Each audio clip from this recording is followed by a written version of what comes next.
So today, as you can see, and from the title as well, we're going to be ranking all the legendary, mythical, Ultra Beast, Paradox, whatever's in between, those kind of Pokemon. We're going to be ranking all of them based on how well they perform in PokéRogue. Articuno, a lot of these I don't actually really know too well, their passives and egg moves and whatnot, so we're going to actually have to look at these. It gets Snow Warning, so it can set up its own Snow Cloak if you have the hidden ability. So that's something. That's one setup for the passive. Articuno's stats have always been just kind of mid. Terrible speed. Well, not terrible, but lackluster speed for how lackluster its damage is. Speed F is its highest stat. It gets Calm Mind. It can set up a Calm Mind. Aeroblast, Stab. Aeroblast is a pretty good egg move. But overall, I'm not seeing anything that can help increase its speed outside of its agility regular level up move, but that's not really that good of a move. If you got like Quiver Dance, maybe. Yeah. Snow Warning for Snow Cloak is definitely not bad, but no. I don't see this thing being anything above like C, to be honest. Maybe for Classic mode, it would maybe be a bit higher, maybe in B. Actually, let's take into account Classic mode, but even taking into account Classic mode, it's still kind of just a weak Pokemon. Yeah. It is what it is. I mean, a lot of the early generation legendaries are pretty weak anyway, so it was bound to happen. But that's Articuno. I think I'm satisfied with that. Chat, let me know if you disagree with any of these rankings, by the way. Feel free to voice your opinions. What? Did I spell something wrong? Oh, okay. Oh, it's just Galar. Okay, alright, moving on to Galar Articuno. Almost the same stat spread, except special attack is 125, which is a significant buff to having 125 in Speed F, for sure. Egg moves seem to be different, so it gets Oblivion Wing for healing, Side Strike for anything that might have higher Speed F than regular def. Tailwind Setter, Freezing Glare, the move that can freeze and it's 90 BP. I mean, this thing looks significantly better, right? Speed is still a main problem because it's sitting at 95, and 125 isn't really that high given how slow it is. But it gets competitive. That's pretty good. So if its stats get lowered, it boosts its special attack. Serene Grace.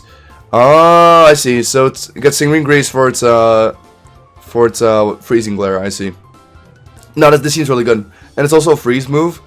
And freezing is pretty good in this game, since they just recently nerfed Lumberries as well. I think this thing's gonna have to at least be.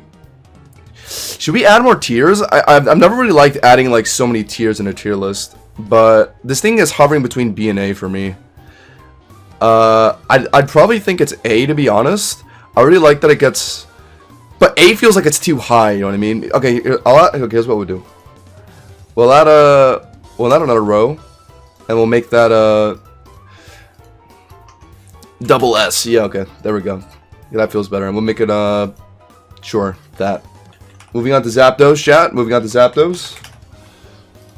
Zapdos has always been probably the best out of all the birds because it actually has a good special attack stat. It gets Drizzle as a passive, so for Thunder, and Hurricane if it gets Hurricane. The Pokemon is charged, right? So Contact, Static, yeah. Hold on, I clicked out of it by accident. It gets Thunder, right? I mean, obviously it does. Does it get Hurricane? It should, right? There's no way it doesn't. So if it gets Hurricane, Thunder, and Rain, that's really good. Yep, it gets Hurricane, it gets Thunder. What are its egg moves? Weather Ball for Rain, so that's good for ground types, right? Actually, it doesn't really care about ground types, it's a flying type. It's good for, oh, whatever, it's just good for anything that's weak to water, right? Calm Mind setup. What's Sand Seer Storm? The user attacks by wrapping opposing Pokemon in fierce winds and searing hot sand. Oh, okay, it's the Scorching Sands, but okay, it's like Scorching Sands, okay. It's 100 BP though, that's pretty good. It gets Electroshot. Oh my god, wait, this thing gets Electroshot? It gets Electroshot and Rain on top of Thunder, Hurricane, and Weather Ball. Wait, this thing is cracked. Decent speed tier as well. Wait, chat. Zapdos is kinda goated. I'm thinking A right now, this thing looks solid. It's because of Drizzle. Drizzle's such a good passive for this mon, combined with its egg moves. Decently fast, decent special attack too. It's between A or B for me. But I think it's A. This thing genuinely looks not bad. I think we're all in agreement then. Zapdos seems pretty cracked just because of Drizzle, to be honest. Alright, moving on to Galar Zapdos, which is like one of my favorite designs. Such a cool Pokemon. It's literally what's it called? Roadrunner. It's a Roadrunner. Okay, gets Tough Claws, so I mean it's immediately a really good passive. Gets Defiant, so anytime its stats get lowered, it gets a attack sharp increase. It's gonna rely on the egg moves here. Let's see. Floaty Fall. Oh, it's the flinch move. Okay, that's really good. Flinch moves are good on this Pokemon because given that it's decently fast, 100 speed. Roost. I think it already had Roost in the base games. So okay, that's interesting. Bolt Beak. If the user attacks before the target, oh my god. So wait, what does that mean? The user attacks before the target, the power is doubled. So that's 170 power. Holy, a 170 power move on Zapdos. The only problem is it's not stab because it's electric. And Galar Zapdos is falling, so it doesn't have electric stab. But Tough Claws does boost the damage by 50%. It boosts everything here by 50% actually. Also gets Tidy Up, which is basically just Dragon Dance. And also gets rid of any hazards that there are on your side. Everyone's saying like, but it's definitely like lower A for sure. So should I actually add like A minuses and stuff? I feel like that's doing a bit much. Here's what we'll do then, chat. We'll actually like, we'll position them. Like the positioning of the tier matters. So like we'll put Zapdos like here. Put Articuno here and put like Zapdos here. I think A works. Yeah, Tough Claws is a really good passive. Moving on to Moltres, who I've always hated because he just looks like a chicken on fire. Gets Drought. Okay, Drought. So what does that mean? Does it get whoa, Torch Song?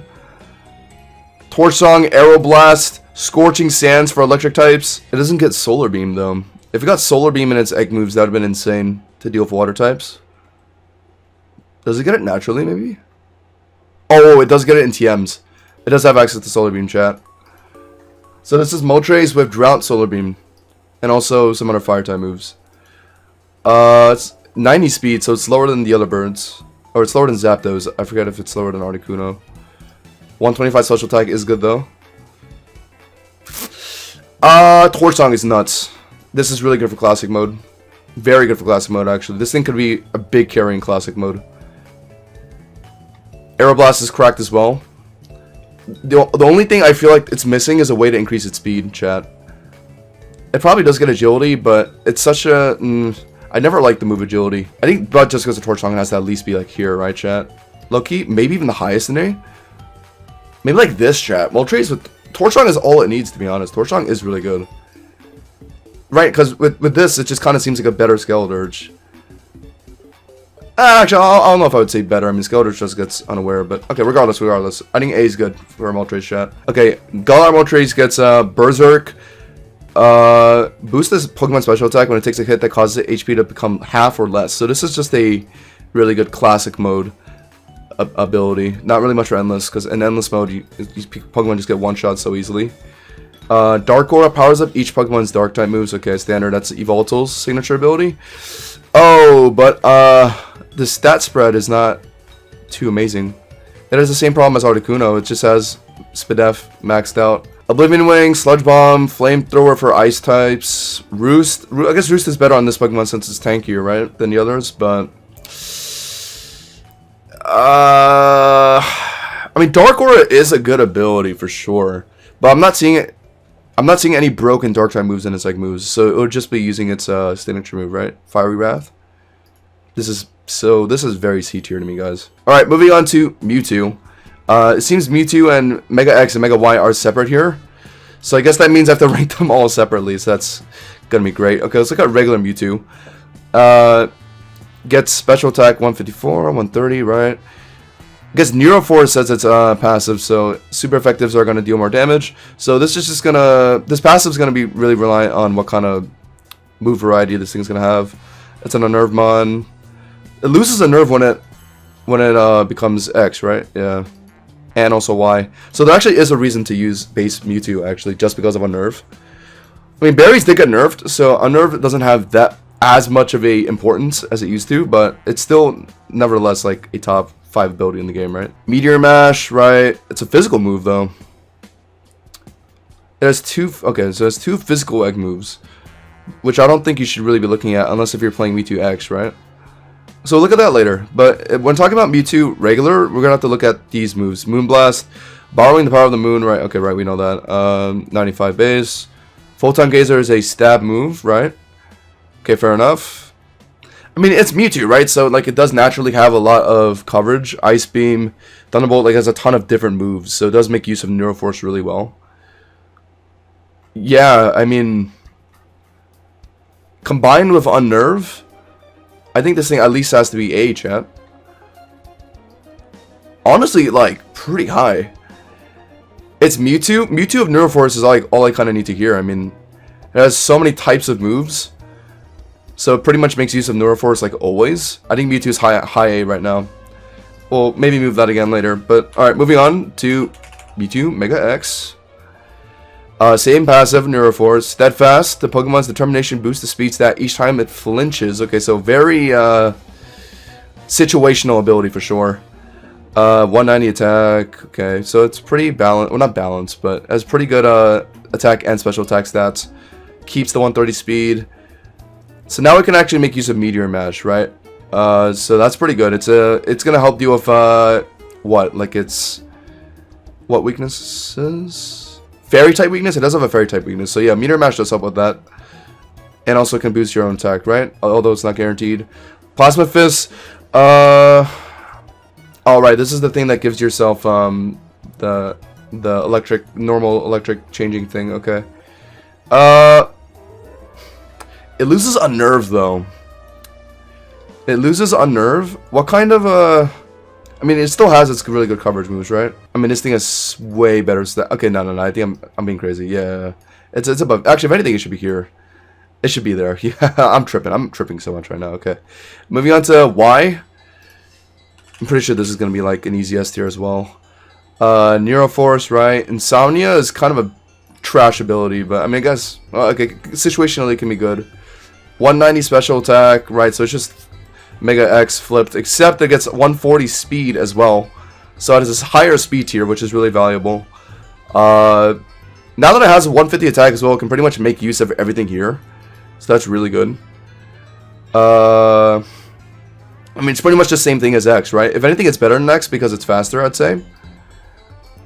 And the ability is, I guess, kind of more useful than Mega X's, to be honest. I think this is fine, chat. I mean, the Mega Mewtwo's do have insane stats, which I feel like is enough to bring them into here. And Neuroforce is so good, given the kind of coverage moves they have. I mean, they have like pretty much all type of moves, right? Fire, water, psychic, fighting, dark, bug, like they have everything. Yeah, so Neuroforce is just so good on them.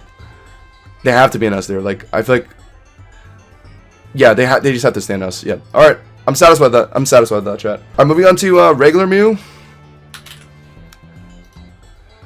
Protean, interesting. So it's kind of like Neuroforce in a sense, except instead of just getting extra damage on super effectives, you just get more stab on a move. Synchronize. Apparently, it's not implemented. Okay, so I guess there's that. This thing, I have a good feeling is it going to be that good. Shell Smash as an egg move though. Ooh, Shell Smash as an egg move. Because Mew is so interesting, right, chat? Because it pretty much gets like almost all the moves in the game, so there's so many types of things you do with it. In PokéRogue though, what would be the best thing to do? I feel like honestly, chat, does it get access to Leech Seed? Definitely, right? Oh no, wow, it doesn't. It gets no Leech Seed. Curse? I mean, it's not even a ghost type, so I can't even use it. Then what about what is the matter? Soul Cure? No, it doesn't make it Soul Cure. Wow, it gets none of the chip moves in this game. Okay, so that's already not a good sign for its utility. So then you'd want to use this thing as a offensive Pokemon then. And obviously the kinds of moves it gets are, you know, gets a lot of wow. Yeah, gets a lot of stuff. But the stats are really mid, obviously, because it's 100 and everything. Protean does help though. Protean definitely does help. But ooh, Shell Smash Protean, low key. In classic mode, I see this thing being pretty good. In Endless, not really. I see it being a B, chat. If not, maybe low A. It's pushing A minus, I think, but we'll keep it in B for now, chat. All right, that's the Gen 1 legendaries.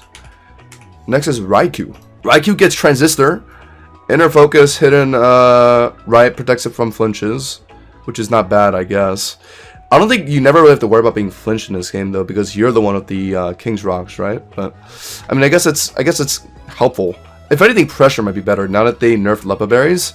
But regardless, okay. So I guess Transistor, relatively okay stats, I guess. Thunderclap. So you're getting Thunderclap plus Transistor.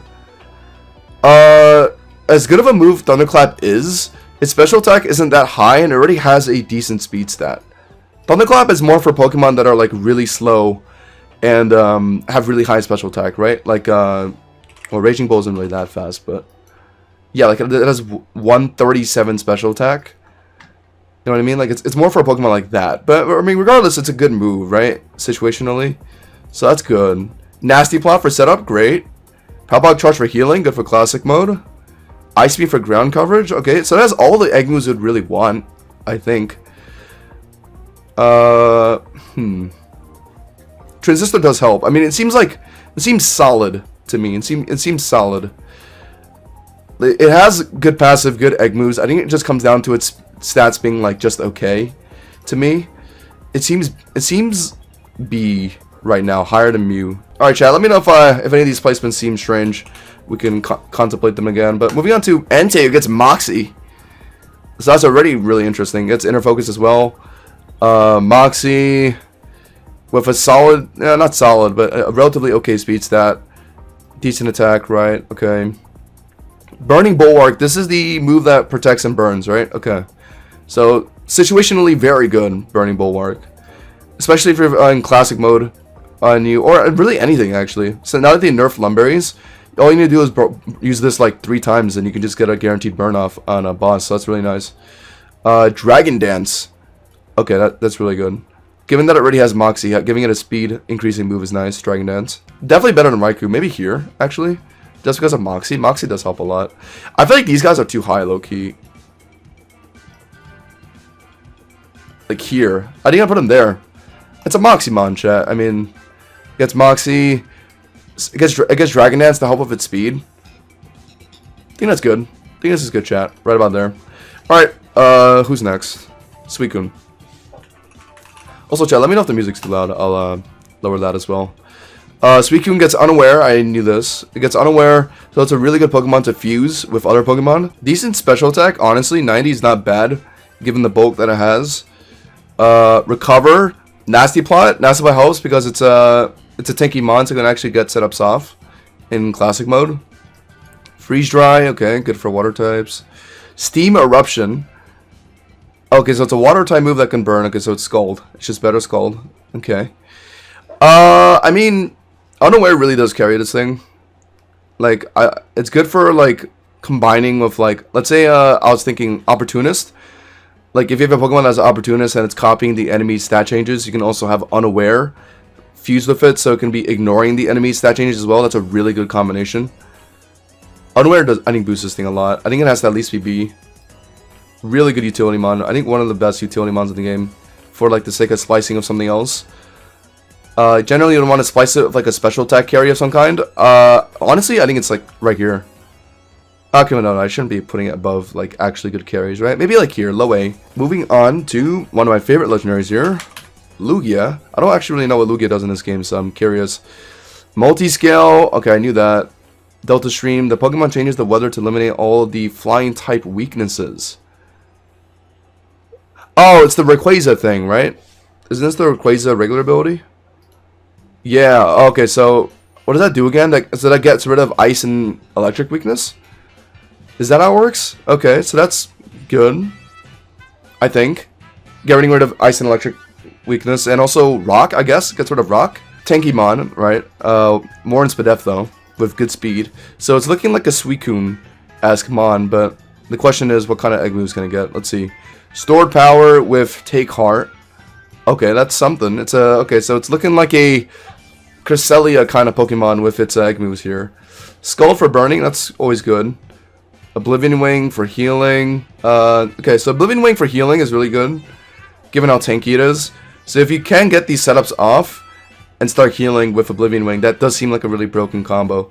The only issue I have with this mon is that it seems very incredibly bad in endless mode. it seems very geared towards classic mode. Recover for, yeah, I mean, it just seems, it's definitely worse than Suicune because the passive is worse. But it seems like, honestly, like, not that high. High B, maybe? I see the vision, though. Tanky Mon with Oblivion Wing and Stored Power. That requires you to have, like, almost 3 of the egg moves, though. With this as well. Take Heart. Actually, no, you don't even need Take Heart. You have Calm Mind. Yeah, so you could just Calm Mind as well. They really should have given this thing Quiver Dance. That could have made it way better. But I think it's around here, chat. Maybe, actually, lower than Raikou. It's not even that. Okay, yeah. Unlucky for Lugia fans, and I'm a Lugia fan myself. Okay. Ho-Oh gets Magic Guard. Okay, so that means it ignores weather damage. So that's good for, or I guess that ignores weather and hazard damage. So no more Stealth Rocks chunking it to like half HP or like the Sandstorm dealing a lot of damage to it. So that's good. Right, it gets Regenerator as a hit him. Really good attack stat. For whatever reason, also really good Spadef stat. Only problem is its speed is a bit low. This thing has always kind of been used as a bulky Pokemon and like competitive as well. But let's see what it gets. Swords Dance. So okay, Swords Dance to boost Sacred Fire damage. Earthquake for electric weakness. Brave Bird. Revival Blessing. Wait, Revival Blessing Pokemon. Wait, that's actually really valuable in Classic mode. Okay, it seems solid. It seems solid. If it got Dragon Edge or something, that would have made it infinitely better. But let's say it's above. Let's say it's about low A, maybe. I don't see it being above. Oh, maybe B. Honestly, actually, this thing. Yeah, I might. Is it better than Raikou? What did Raikou have again? Transistor, Nasty Plot.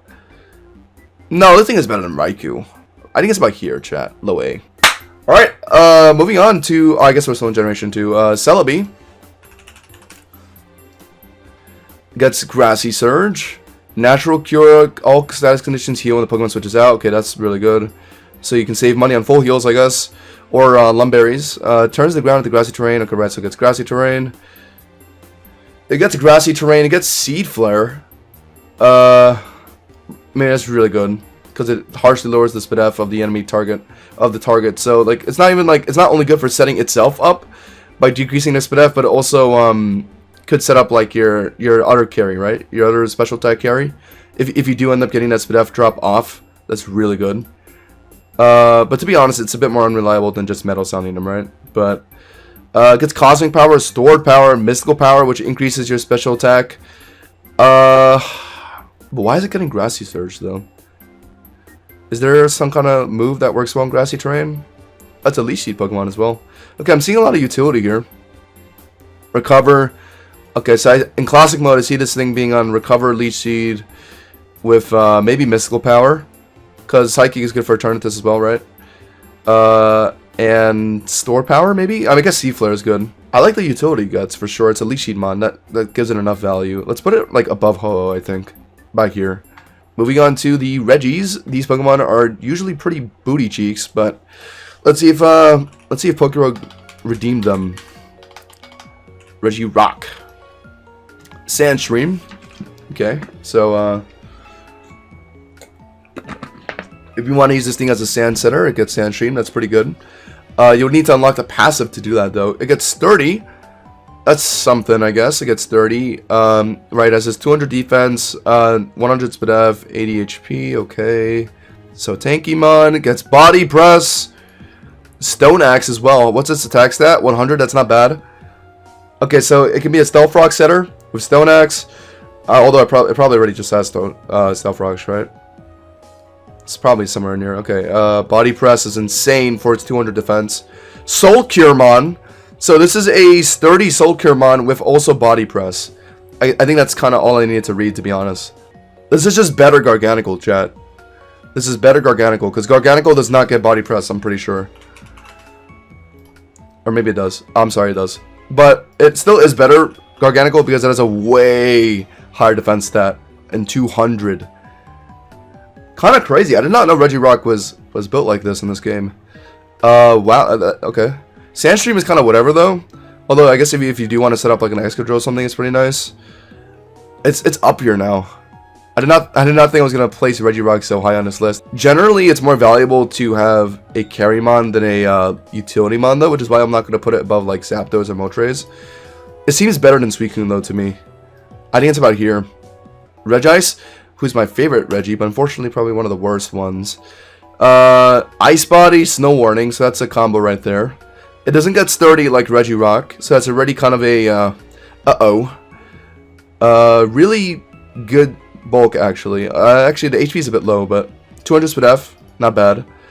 Earth Power, Take Heart, Recover, Speed, Freeze Try. What? Wait, hold on, something's not right here, because I've hatched a Regirock, and I'm pretty sure mine does not have any of those egg moves.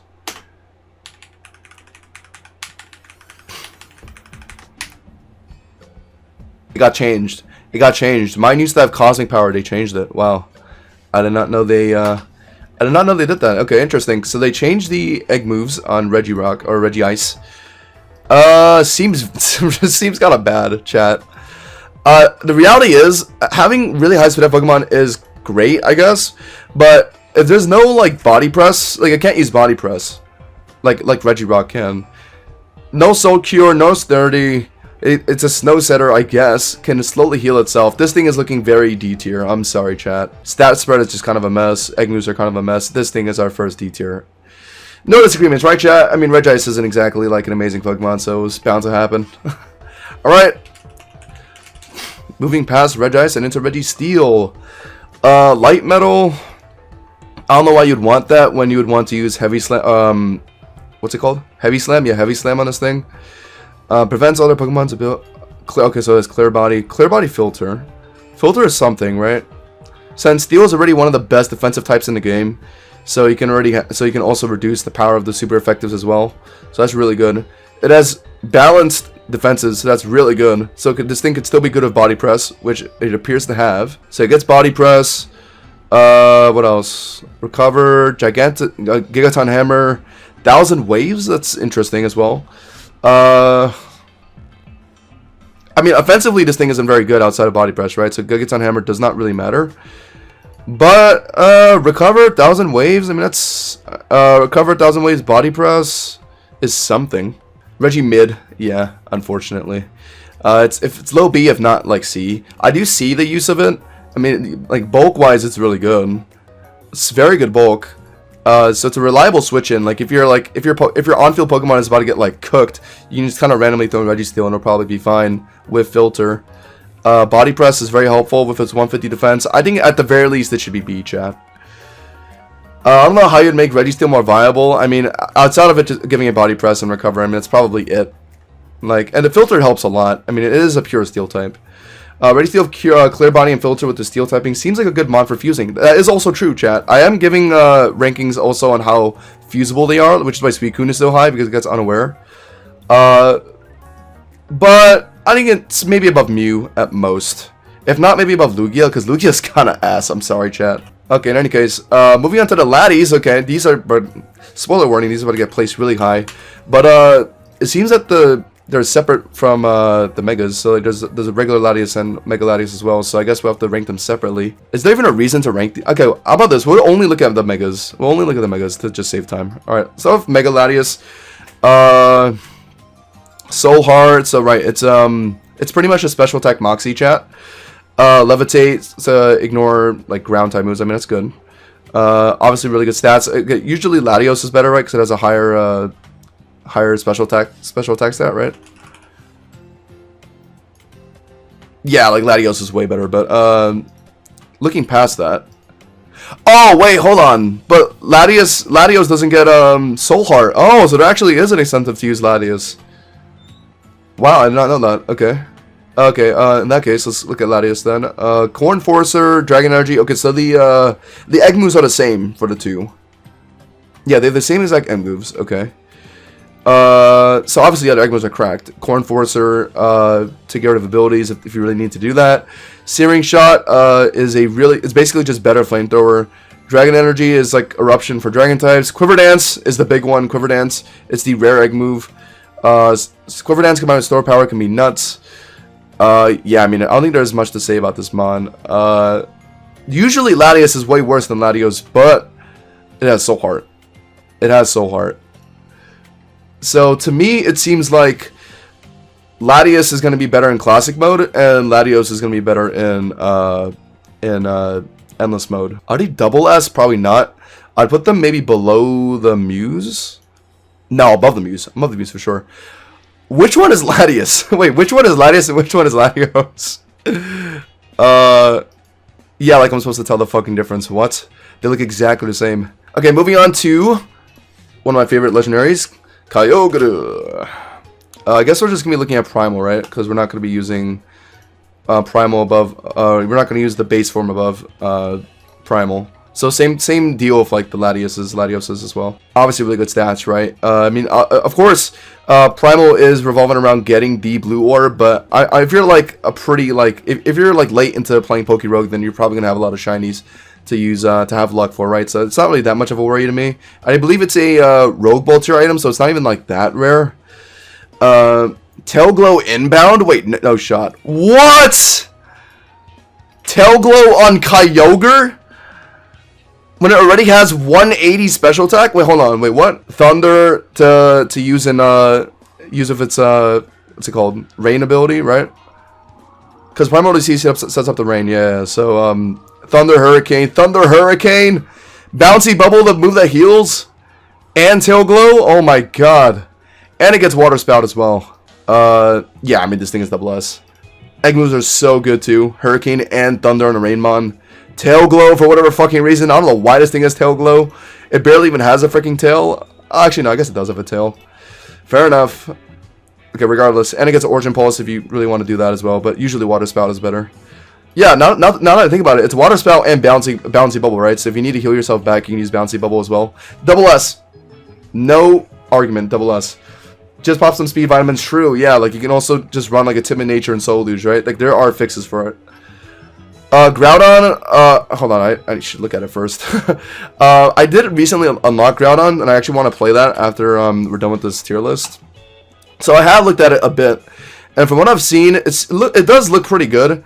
It's similar stats to Kyogre, except they're spread out in different ways. And with Groudon, or sorry, let me look at Primal. 180 attack, 160 defense, and it's more physically defensive. Same speed tier. What's beautiful about Primal Groudon in this game, which is why and also the reason why I'm excited to use it, is that it gets Sacred Fire. The thing with Primal Groudon that was like really bad about it prior to PokéRogue is that it got the Fire type, but the problem is it didn't get any good like physical fire moves outside of maybe Fire Punch. But now that it gets Sacred Fire, which is a 100 base power move, and also has a great chance to burn, that really helps a lot. Also because it gets Desolate Land, right, to boost fire type damage, and now it has Fire Stab. It used to have Photosynthesis, which is cracked. I mean, it's pretty obvious why they got rid of that. Instead, now it has Turbo Blaze, which is essentially just Mold Breaker. That's not bad. I mean, I don't think it's like important. Like you don't have to like lose hair over not having the passive. It's like pretty like if you have it, that's cool. If you don't, then it's fine. I'm gonna be honest, chat. This thing to me also seems double S. It gets Solar Blade. It gets Morning Sun, which heals for 75% of your health in the sun. And obviously, it's always going to be sunny with Primal Groudon. It has a good special attack stat as well, so if you want to run like Eruption, that works. Bitter Blade could have gone crazy, yeah. They didn't give it Bitter Blade, unfortunately. But Sacred Fire is still pretty good. I mean, that's a really good burn chance. I believe it's like 30%. And it has healing with Morning Sun, so like it has healing in other places as well. Solar Blade for water weakness. Even though Desolate Land already does nullify water types, but still, double S. Yeah, double S is the right placement for Groudon for sure. Okay, now moving on to Ray, who's kind of the talk of the town. Let's there's no reason to, yeah, no reason to rank Rayquaza as well. Mega Ray is just better Rayquaza, yeah. All right, gets a nerve, right? I mean that's why it's so popular. Delta Stream, you know, to get rid of its flying weaknesses. Flying weaknesses is very, like, it's weak to electric, or electric is neutral, but now that you get rid of that weakness, it resists electric, so that's actually really good. Yeah, it's like, and also ice as well, right? So it's not quad weak to ice anymore, it's only just a single weak to ice. I don't know why it's only 115 speed. When I look at Mega Ray, I think this Pokemon is like 140 speed or something, but it's only 115. Regardless, it can be a mixed attacker, right? Which is why its egg moves are freaking nuts. V-Create, Dragon Darts, Dragon Energy, Oblivion Wing. Oblivion Wing for healing. Dragon Energy for, you know, just insane damage. Dragon Arts for also insane damage. V-Create, because it's just broken. It's 180 base power. It might not be stab, but it's still really strong. Really insane offenses, and also just gets unnerved. I mean, that just properly puts it in SS, right? Highest, I think, so far. I think everyone wants it. Let's call this the triple S tier, because triple S, double S, and S are also in PokéRogue, right? Like the luck and whatnot. I think it makes sense. Sky Blue. Cool. Alright, moving on to Jirachi, who's another Pokemon that's just 100 stat across the board. Gets comatose. It's always drowsing and will never wake up. It can attack without waking up. Okay, so if it slept, it's basically just not slept. Okay, so this is who is that Pokemon? Komala. It's Komala's ability. It gets a Ring Grace. So what does this mean? This means you can run Rest on this thing and not have to worry about it being useless, right? Yeah, so it gets Rest, even on level up as well. It seems PokéRogue is pushing Jirachi into like a physical department with Iron Head and Shift Gear. So you're going to be playing around Flinch and stuff. You can still give this thing like Thunder Wave, obviously. This thing seems kind of funny. I'm not going to cap. It has all these Flinch moves. It also gets, what's it called? Shift Gear to increase its speed, so you can hopefully outspeed everything else and flinch them to death. And I think we're good with Jirachi in A tier. Maybe below Entei, because Entei is a Moxie Pokemon that can sweep, yeah. Alright, that seems about right. Moving on to Deoxys. Now, I'm pretty sure there is a big difference between base Deoxys and the other ones, right? Let me see real quick. Nope, I was wrong. It just seems that, attack Deoxys is just better regular Deoxys. Okay, so I guess we're not ranking Deoxys then. So let's start with Deoxys attack then. Deoxys attack gets Protean, Pressure. Okay, so Pressure is good for Pokemon you want to stall out. Okay, although Deoxys is not exactly a good Pokemon for stalling unless if it's the defense mode. We'll get into that. 150 speed, 180 offenses. So obviously just a really cracked speedy offensive Pokemon, right? Even without being in a speed form. Like, this is just attack form, by the way. In speed form, it gets 180 speed. Attack form is going to be the best out of these three. That's spoiler alert. But in any case, Collision Course. Right, more damage if it's super effective. Earth Power, Parting Shot, Lumina Crash. Okay, Lumina Crash is really good. Because it lowers the target's def, right? So against, like, bosses, this is really good to spam. It's also a special attack move, so if you want to run a special attack moveset, you would be running Earth Power as well, which is good for a lot of things, I guess. Knockoff, it gets Knockoff, that's good. Recover doesn't really matter in this Pokemon because it's freaking frail as shit, but I mean, yeah, I mean, it definitely has its use. Just being really fast and just being able to hit both really hard on physical and special. Protean for any moves that aren't psychic, so like if you're going for knockoff, it's gonna get stab as well. Also, Collision Course is gonna get stab. Collision Course is a very interesting move to give this thing. I'm feeling S on this thing. This thing seems very good. I used Deoxys a few times. He does nice damage, but I think it's a missed opportunity. He doesn't have Expanding Force. Yeah, I mean, that would be kind of broken if he did. He also doesn't even get Psychic Terrain, so he wouldn't be able to set it up himself. But okay, regardless, I think it's low S. Can we skip the Zacian? Honestly, just for UL, because you're one of my favorite anime characters. Where's Zacian? Where the fuck is Zacian? I mean, this is a no-brainer, right? Zacian, Unnerved Mon, really good stats, Intrepid Sword. This thing might be better than Rayquaza, low-key, just because it's Fairy Steel type. Magical Torque. I mean, everyone is familiar with Zacian, right? Like, I'm pretty sure any PokéRogue player, the first thing they look at is Zacian. Magical Torque is probably the best move you can get, if not Bitterblade, maybe. Ceaseless Edge is not bad, I guess, for classic mode. It falls off in endless mode. Mighty Cleave is kind of whatever. Yeah, like, you just want Magical Torque. That's pretty much all you want. And obviously, you want the passive Unnerve. It's better than Rayquaza, guys. It's better than Rayquaza. And I don't even like Zacian that much, like, design-wise or, like, gameplay-wise, but I mean, I just have to admit it's better than Rayquaza for sure. Alright, Zacian, Triple S, probably not gonna cap, probably just gonna remain as the best Pokemon in this game. Although I don't think that is a surprise to anyone. Moving on to Deoxys. Defense mode. Protean. Oh wait, is it just gonna be the same egg moves? Oh. Oh, well, in that case, Oh, this thing is ass, then. It just gets cosmic power. Like, there's no point to a utility Pokemon, or no point to a bulky Pokemon if it doesn't have utility moves or body press. Guys, I'm not gonna cabs. Deoxys defense form is looking like a solid D tier right now. What does this thing do? It seems like worse Registeel to me. Why does Protein even matter if you're a defensive Pokemon, right? No body press as well. This thing seems very lost. As for speed, I think it's also bad. It literally just seems like worse attack form because you're sacrificing so much for just 30 more speed. Like, look at that. Who in their right mind would do that? Who in their right mind would choose speed over attack? Yeah, no shot. Okay, but like it's one thing if it got good utility moves. Like, oh, you don't understand. Like, you can go for like a quick Stealth Rocks or something and like that's its job, but I'm not seeing any good utility moves for this thing either. Like, Deoxys' entire moveset and also egg moves and passive are very offensive based, so like having a speedy utility mon or a defensive slow mon, I don't see the point. This thing also seems D tier to me. They both seem very lost. In any case, yeah, Deoxys attack up here in S, auto forms down in D tier. Alright, that settles Deoxys. Moving on to the Lake Spirits. I need to call it the Lake Spirits. Uxie gets Unaware, so that's already very valuable. Good Fuse Mon, potentially, Unaware.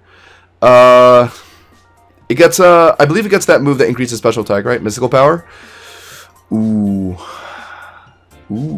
Body Press! Recover? Wait, chat. Uxie low-key...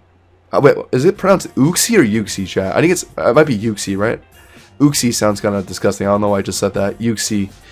Levitate, right? That's its regular ability. This thing seems really good. It's fast as well with 95 speed. Good bulk. Body Press for its 130 defense. Even gets Cosmic Power if you want to raise the defense even more. Also gets Mystical Power. So you can actually use it as like a slow offensive setup Pokemon. And it gets Unaware, so if you want to fuse it with something, it's a really good fuse as well. It can give Unaware and Mystical Power as a fuse. That's really good, chat. That's really good. Because Mystical Power is basically just Psychic Torch Song. So, like, giving that to a Pokemon is nuts. And Unaware. So, it's just Psychic Skeleturge, except it has really good bulk. And Body Press, and other good shit. Like, okay, this thing looks kind of good, I'm not going to cap. I did not know Uxie was built like this. Is S tier too high? I'm thinking S tier right now. This thing seems really good. I can't even cap. Body Press, Recover, Mystical Power. Yeah, am I being crazy here? This thing seems at least S to me. For fuse value and also like just in general, even if I'm using it, this thing seems really good. I might use this thing. I even have a shiny Uxie, so that's cool. Right? Potential Uxie video in the future. I did not know this thing was built like this. Moving on to Mesprit, who's usually the worst out of all the Lake Spirits. Moody raises one stat sharply and the other right. We know that. Tail Glow. Aura Sphere. Recover. Lumina Crash.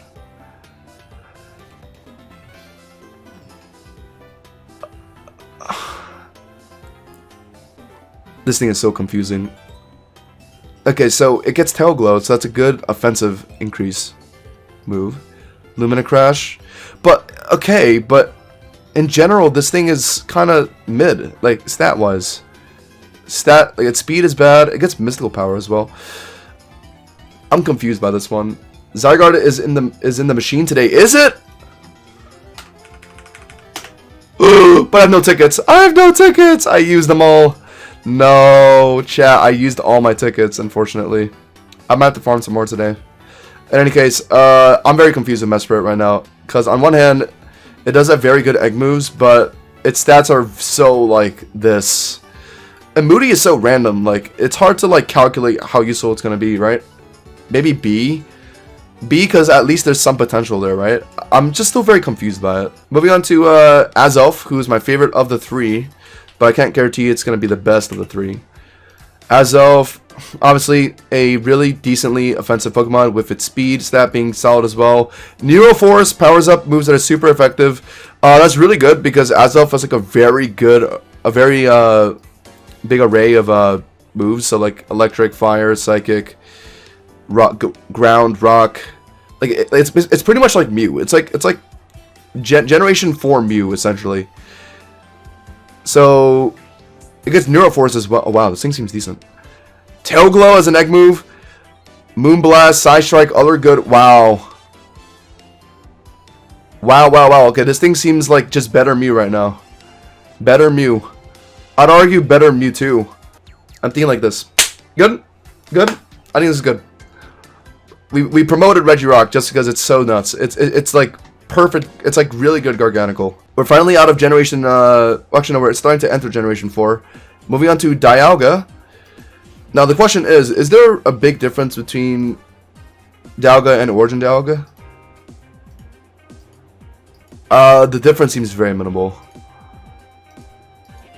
It's just a little more in SPDEF. Okay, that's odd. Okay. If anything, this might be better actually, right? Because you don't really use physical attack on Dialga. I guess we'll rank both separately. Are their egg moves different? No, they're not. Okay. So it gets Make It Rain, Recover, Take Heart, Corn Forcer, right? Okay.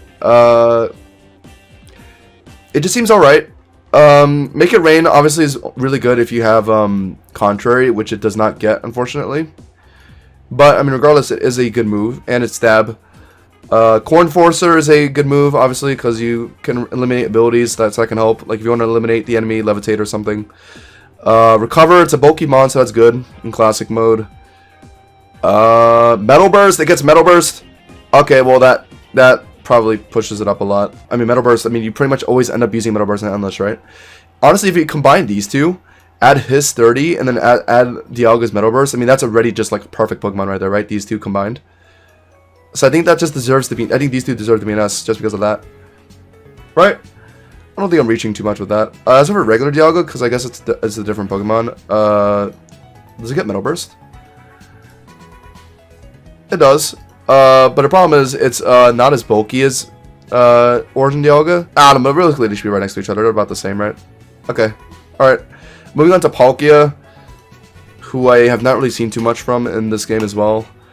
Speed Boost. Okay, Speed Boost is big. Speed Boost with Water Spout. Okay, Speed Boost with Water Spout and Dragon Energy. Okay, so those are two moves that are based on your health, and it gets Recover as a egg move. Okay, if it gets like some other healing move, this thing could be insane. I don't think Recover is enough to supply these moves. I mean, I guess in Endless mode, if you end up giving this thing Shell Bell, it helps just heal back to full HP on its own. And you can also fuse it with other things to help heal it back to full. Spatial Rend is obviously nice as its signature move.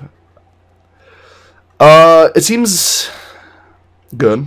It seems pretty good. Because its special attack stat is already 150, so all it needs is just a little more speed, right? What's Origin Form stats? 120 speed.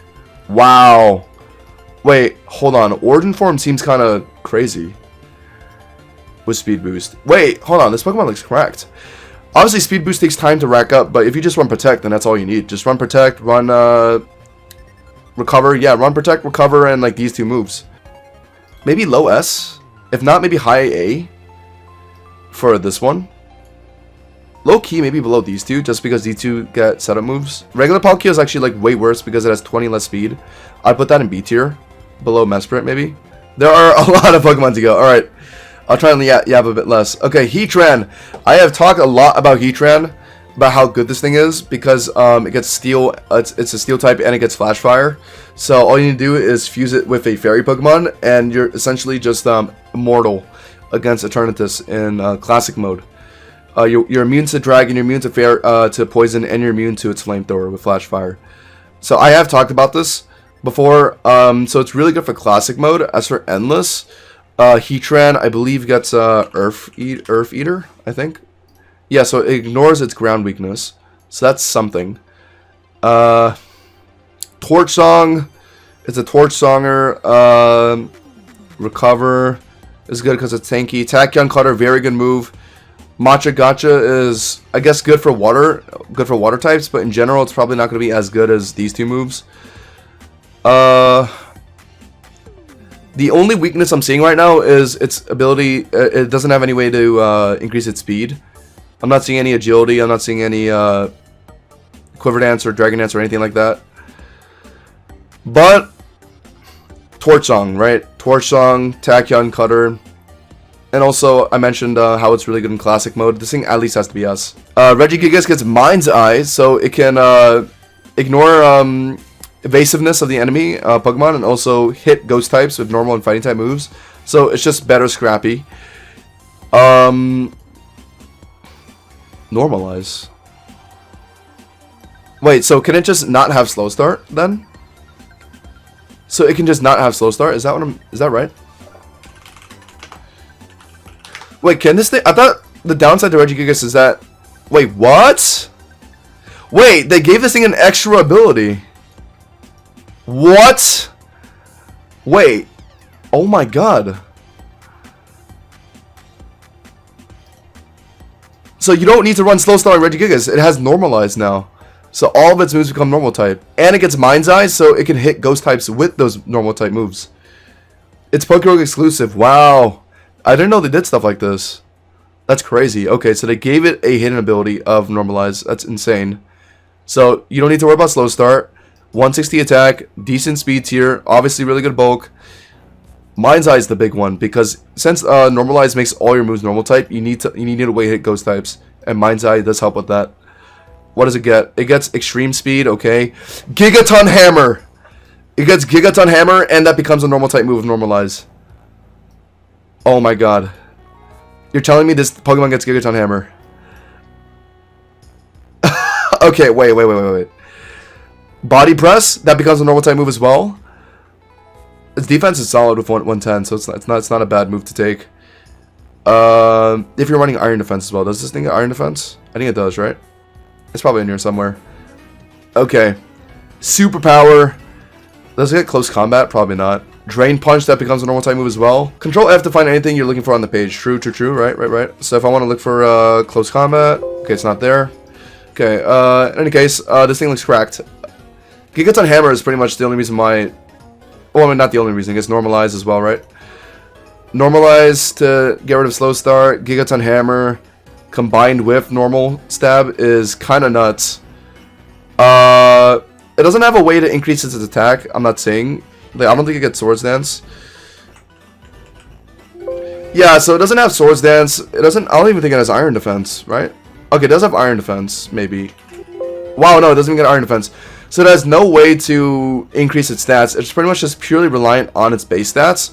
But it does have 160 attack.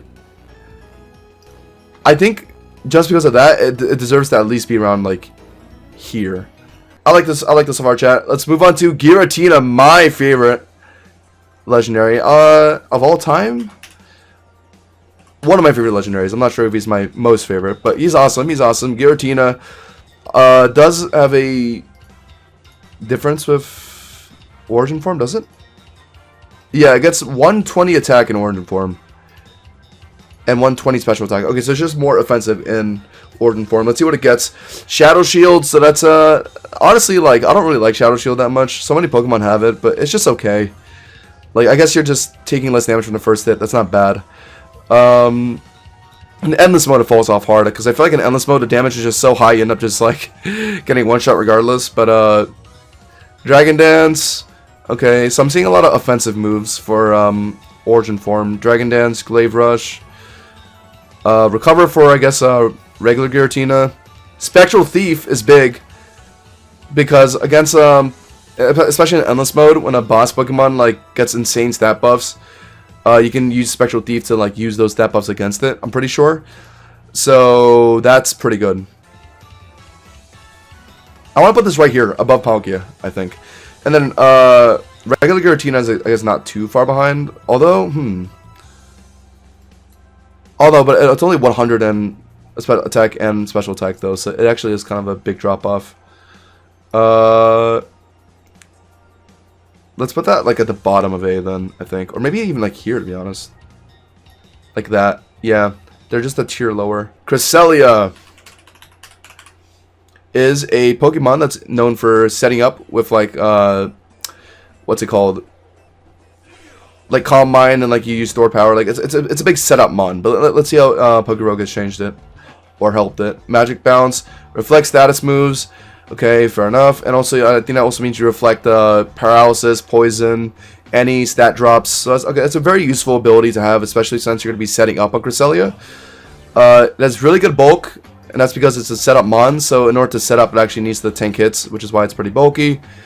It gets Cosmic Power, because that helps with the setting up process. Secret Sword does physical damage, right? So if you ever need to hit someone for physical, that's going to be your way of doing so.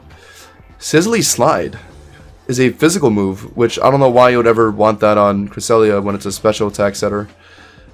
So yeah, no. Ignore Sizzly Slide. Lumina Crash is going to be pretty good because it lowers the target's SPDF.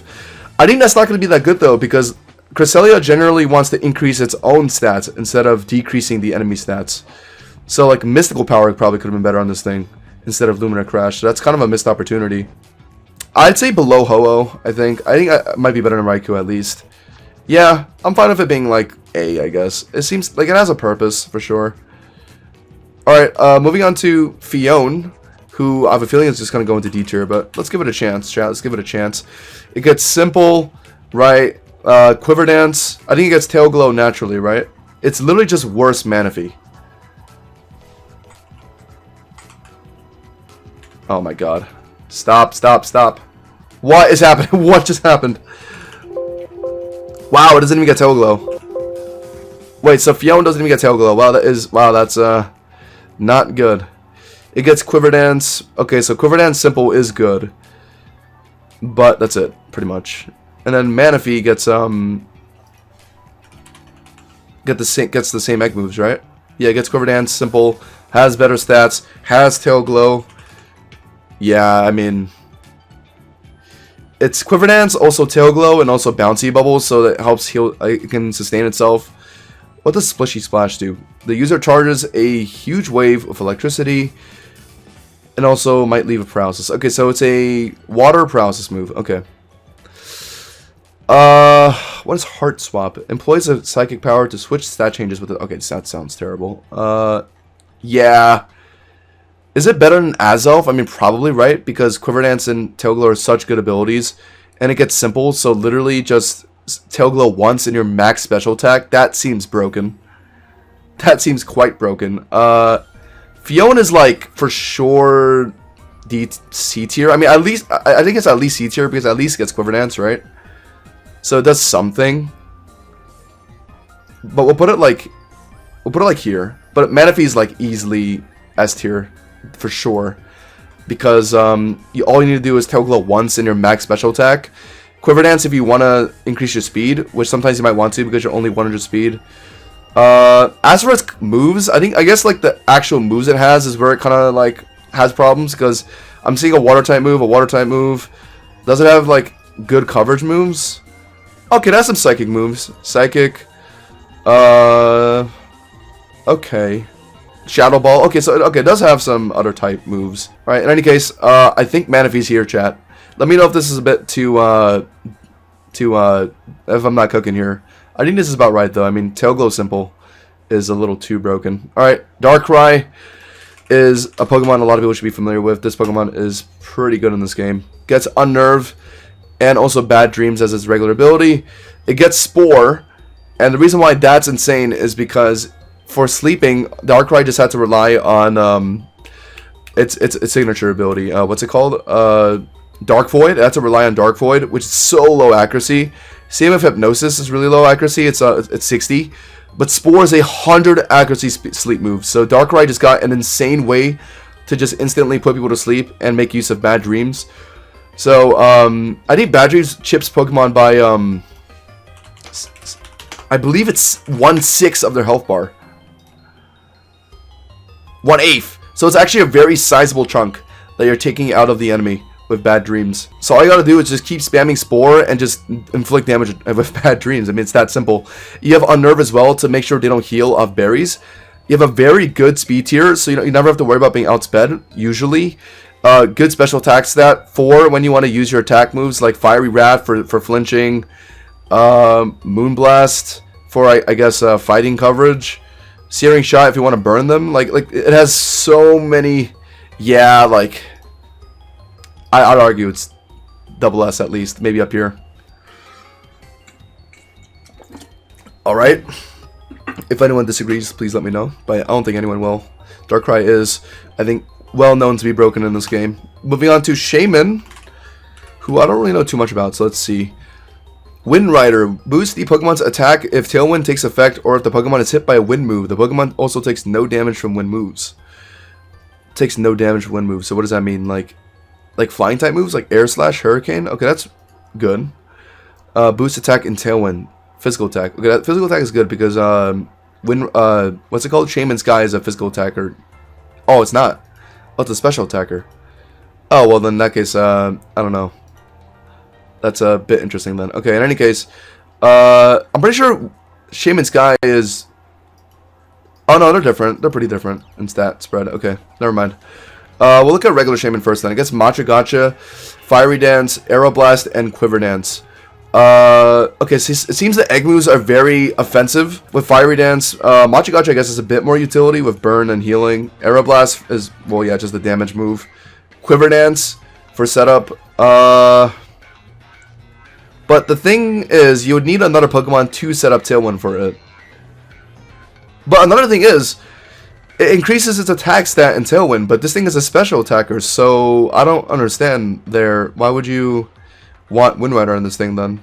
Serene Grace is really good though. Serene Grace, Matcha Gotcha. Yeah, like ignoring the passive, this thing does get Serene Grace, Shaman Sky, and it gets Matcha Gotcha and its egg move. That's kind of cracked, chat. 120 speed, so it never really gets outsped. Spam Matcha Gotcha. Aeroblast for flinching as well. Or actually no, this doesn't flinch. Air Slash, I guess you'd spam Air Slash. Shaman currently switches forms during the day and night. Oh, so you can't even like permanently have Shaman Sky. Oh, that's kind of a big weakness then. Okay, purely off of what I'm seeing though, like the stats and like the abilities and whatnot, and the egg moves, Shaman Sky seems decent. Because it's Serene Grace, Matcha Gotcha. That's like a really good combination. For that alone, it's at least like here. Below Jirachi. Regular Shaman, oh. Potential C tier, unfortunately.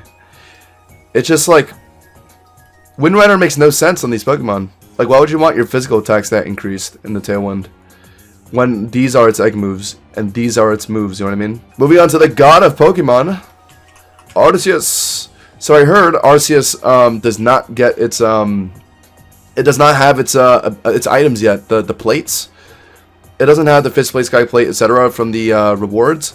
So that's a very big big thing to note when ranking Arceus. It's going to be much lower than what it would be if it had the plates in the game. It gets adaptability, which would be good if it had its plates, but it does not.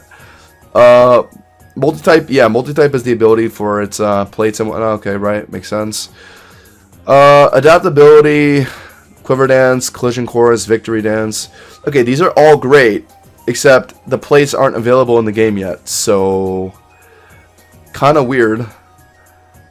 It doesn't have physical stab for these moves yet, or for this move for Collision Course. It has Quiver Dance for special attack stats, for special attack sets.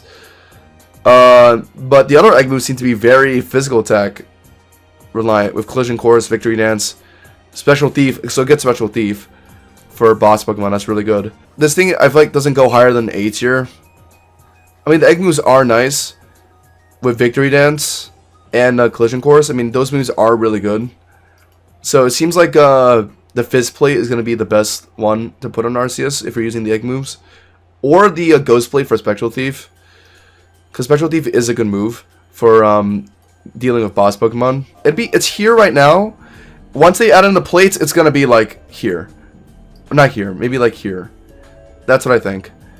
It'll be here with the plates, but for now, it's like here, I'd say. Victini gets Sheer Force.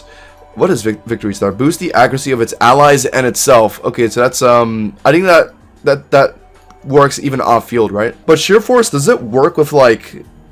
It doesn't work on these moves. Oh, okay. It works with Bolt Strike because Bolt Strike can leave paralysis. Okay, so it works with Bolt Strike.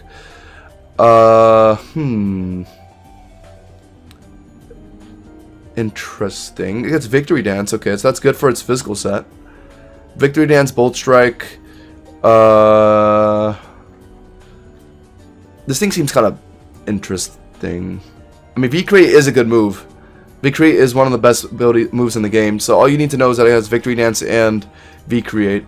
Like, maybe above Entei, I think. I think above Entei is fair. Because its only setup move is Victory Dance, which is good. But its best offensive move is V-Create, which also lowers its stats, right? Cobalion. Okay, we're in Generation 5 now, right? This Pokemon, to my knowledge, is kind of bad. 120 defense. It gets Intrepid Sword. But it seems to be a defensive Pokemon, so... Oh, it gets Body Press. And Victory Dance. Ooh. So it's a fast Body Presser. With Behemoth Blade as well. That's the Zacian signature move. It's just a... Okay, it's just a regular 100-100 Steel type move. I mean, Intrepid Sword does give it an attack boost, so its attack is going to, like... how does it work? It's not double, right? It's 1.5, so it'd be going up to 135 attack essentially. So that's good with Behemoth Blade. Yeah. Okay, I kind of see the vision because it gets Victory Dance as well, so you can further increase your attack and speed and defense. Okay, I see it. It's very reliant around Victory Dance though. You need this egg move for this thing to be good, and Body Press as well, and Behemoth Blade. You need these 3 egg moves for this thing to be good. But once you have those things, it seems alright, actually. And it's passive Intrepid Sword. Like, I'd put this thing in, like, a solid, honestly, I'd put it here. Because it's a fast defensive mod with Body Press. And also, decent, offenses with Intrepid Sword and, Behemoth Blade. And if you want to further set up, you use Victory Dance, yeah. I see it. I see the vision. Terrakion... My spelling sucks. Terrakion. Is it? How's it spelled? Oh yeah. Okay, there we go. Rocky Payload powers up rock type moves, which is great because it's a rock type Pokemon. 120 attack, 108 speed, so decent attack and speed tiers. Mighty Cleave, which hits to protect. Headlong Rush, which is basically just ground type close combat. Victory Dance as well, so it can also increase its attack and defense and speed. I mean, Rocky Payload is good. Because you're realistically just spamming Mighty Cleave, right? Or, Stone Edge. But probably just Mighty Cleave, because it's more accurate. I think you'd probably, yeah, run Victory Dance, Mighty Cleave. The other two don't really matter. All you really need is Mighty Cleave and Victory Dance. And Rocky Payload. Okay, it's a decent combination. I'd put, like, maybe... I'd put it, like, here. Below Galarian Zapdos. I think they're about the same. Virizion gets Sharpness, which is good because it gets Leaf Blade. The problem with this Pokemon is that its stats are horrendous. For whatever reason, very high Speed F with low defense. Only 90 attack and special attack. It gets Psyblade, Sappy Seed for, I guess, setting up Leech Seed. That's good. Victory Dance as well. It gets Leaf Blade, which helps with Sharpness, yeah.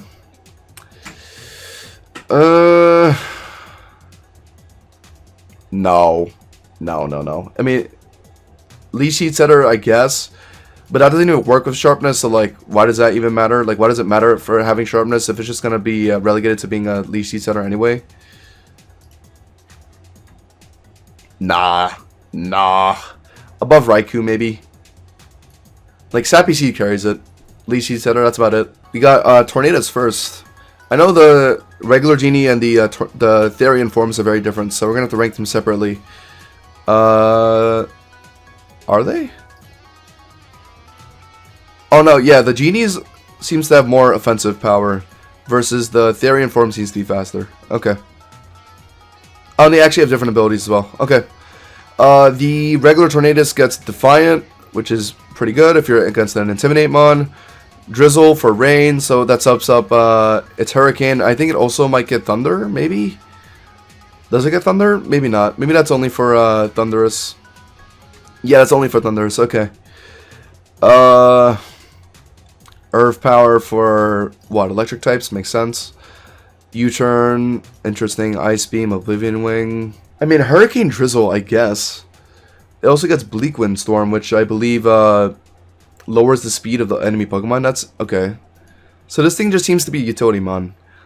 decrease the enemy speed, set up Drizzle for your other Pokemon, Hurricane if you really have to deal damage, because this thing doesn't get any, like, I'm not seeing Nasty Plot, I'm not seeing Quiver Dance or any kind of, oh, I'm sorry, it does get Nasty Plot. Okay, so you could Nasty Plot Hurricane, but, like, there's already better Pokemon for that. Like, I don't know why you'd want to, like, you already have Zapdos, right? This thing is just worse Zapdos to me right now. Actually, yeah, that's the perfect way to describe this thing. It's just worse Zapdos. C tier? No, it's not that bad. I'd put it, like, here, actually. Above Virizion, maybe? Yeah, that seems about right. Okay. Moving on to Therian Tornadoes. This might show more promise. Let's see. Well, on one hand, it's faster, right? So it has more offensive potential, although it does have less special attack. But I think sacrificing some special attack for speed is better, just because it has Nasty Plot. Yeah, I don't like it. I don't like it very much. Let's leave it just right there, right next to Therian, right next to the regular one. It's better than a regular one, but not by much. Okay, moving on to Thundurus, who I think should be better, because it actually gets Thunder. Let's see if it gets Drizzle. It does get Drizzle. It gets Prankster as well, if you want to use it as some kind of utility mon. Thunderclap is good. Thunderclap is good, for sure. Electroshot, okay. So it's looking like a potential Zapdos here. Hurricane, Thunderclap. Does it gets regular Thunder as well? What about Therian? Gets Volt Absorb instead of Defiant, right? Okay, but the thing is, it has better stats than Zapdos by a mile. It has 140 special attack. Zapdos is only like 100 or 120, right? Yeah. So it's just better Zapdos. It's also faster by 1 whole point of speed. Hurricane and Electroshot in the rain. Yeah, I mean, it's just better Zapdos. It's better Zapdos. Let's put this thing, let's put the Therian form right next to Zapdos because they're similar stat spreads. But let's put the Therian form higher, like way higher. Like, I'd argue it's like here, above Heatran. Yeah, I like that. This thing has some big potential. It doesn't have any speed moves. Oh, it has agility. Okay, so if you want to press agility for one +2 speed, and then you just start spamming Electroshot, that's pretty much all you need to do. Thunderclap, if there's really anything that's faster than you, I guess. So I guess instead of running agility, you could run Thunderclap, actually, for anything that's faster than you. Yeah. I like it. I like it. It's like, it's here. It's here. Yep. Perfect. Let's move on to, who's next? Okay, it's the black and white box art. So start with Reshiram. Let's see, what does it get? It gets Auralcum Pulse, which sets up the sun and also boosts your attack stat. Problem with this is that Reshiram is a physical or special attacker, usually. So this will be interesting. Yeah, 150 special attack. It still has 120 attack, so like it's still a usable stat for sure. It gets Eruption as an egg move. Gets Dragon Energy as an egg move. Take Heart as a special attack, increasing move. Nasty Plot would have been better though, for sure. Fusion Flare. I believe this is just like a. It's the move that changes when you fuse it with Kyurem, right? Yeah. I mean, yeah. I mean, its signature move is insane. If you're full HP, then you can use Eruption or Dragon Energy as well. The thing that really brings this thing behind is the fact that it doesn't get like Nasty Plot or like Quiver Dance, maybe. But I mean, Take Heart is enough. It does increase your special attack, and you can set up your own sun with Auralcum Pulse. I think this thing definitely has to at least be. It's better than. Actually, I don't think it's better than Palkia because it doesn't get Speed Boost. If it had Speed Boost, this thing could be decent, but it doesn't. Because Palkia actually has a way to increase its own speed versus Reshiram just being stuck at 90. Nevertheless, it still gets these really good moves, so I will leave it here, I think. Yep, okay, I'm satisfied with that. Moving on to Zekrom. Zekrom gets Hadron Engine, so it's the counterpart to Auralcum Pulse. This is the Miraidon signature move, signature ability, which gives a special attack. Same problem as Reshiram. This is boosting a special attack when Zekrom is mainly a physical attacker. So you got to keep that in mind. So it's just the most this is doing is just setting up your electric type moves. So Bolt Beak, is really good, but only if you're faster though, which is a problem for Reshiram because it's only 90 base speed. Dragon Hammer, that's pretty good. It's just 90 base damage. Thunderous Kick if you want to lower their defense. It does get Dragon Dance, so it actually does have a way to increase its speed. Okay, hold on. I see a vision. I see the vision here. Dragon Dance and Bolt Beak to increase its speed and also give Bolt Beak more damage. It's better than Reshiram. That's for sure. Reshiram can also almost full solo classic and completely solos first 2k waves of endless. I mean, yeah, it's strong. It definitely is strong, yeah. But compared to everything else, I think right here is about where it should be. Because Palkia kind of does what it does, but better because it has speed boost. That's just my opinion. Like, speed boost to increase its speed for sure is better than just giving yourself sunlight, is what I think. Anyway, back to Zekrom. It does seem like better Reshiram, because it can actually set up its speed. Yep. Move Palkia Origin up because it's cracked, I'm realizing. Zekrom is not too far behind it, I think. And then Reshiram is down here, to be honest. It just kind of seems like worse Palkia Origin to me, but it's still very good. Alright, moving on to Landorus, Therian, and Regular. Let's start with the regular one. Landorus Regular gets Storm Drain, which draws in water moves and it boosts its special attack. Okay, fair enough. Gets rid of its water weakness. 100 base speed. It gets 1,000 arrows, so that's a really good stab move. It also gets Floaty Fall. I believe this is a flinch move, right? So Therian is faster, so... Oh no, it's slower actually, never mind. So, regular Landorus would make use of the flinch move better. Floaty Fall. It seems... I mean, it also gets Swords Dance, right? So it can set itself up. Stone Axe if you really want to stop stones, Stealth Rocks. Floaty Fall for flinching, I guess. I mean, this thing seems okay. If you run Therian, it is slower, but it does get a way higher physical attack stat. So all you need to do is just Swords Dance once, and then you can just start spamming 1,000 arrows. It seems like, yeah, it has something going for it for sure. Storm Drain doesn't really help that much because it increases special attack. Like, that's not really a good boost for Therian or even regular Landorus, unless you're running Earth Power. Here's what I'll do. I'll put Therian, like... not that high, honestly. Like here. And then regular Landorus, I guess, like, not too far behind. Because right now, what I'm using to gauge, like, the tiers is, like... Is what I'm about to place right now better than Registeel, to me. And to me, I'd rather use Registeel over Landorus. Because at least Registeel provides, like... a really good switch in Pokemon, right? Because it's really tanky, filter, steel... It gets body press if you have to use it. Like, yeah, I think, like, he's like the B gatekeeper. Like, okay, is this Pokemon better than Registeel? Not really. Okay, I'll put it right here. Alright, I think that's good. Moving on to Qrem, who is, I think, so slept on. One of my favorite legendaries, I'm not even a cat. Qrem gets Snow Warning. Okay, that's good for its Blizzard. Pressure. Okay, so it's good for Eternatus, I guess. Dragon Darts, Dragon Energy, so another move based off that's reliant on your max HP, No Retreat, and Glacial Lance. Okay, so it gets a pretty good array of physical and special attack. It gets No Retreat, so that's just an Omni Boost move. So it's good for any mix sets, I guess, or just even like whatever set you're running. Funny thing is, base Qrem seems... Like, these two Pokemon have a very clear, like, physical attack, special attack, like move set, right? Or, like, stat spread. He seems pretty mixed, so you could be safe to run, like, No Retreat and, like, Dragon Arts and Dragon Energy. Like, it's the best hybrid out of the three for sure. Here's what I think. I think that, honestly, Qrem goes above... It goes here, honestly. It goes all the way up here, if not above Zekrom.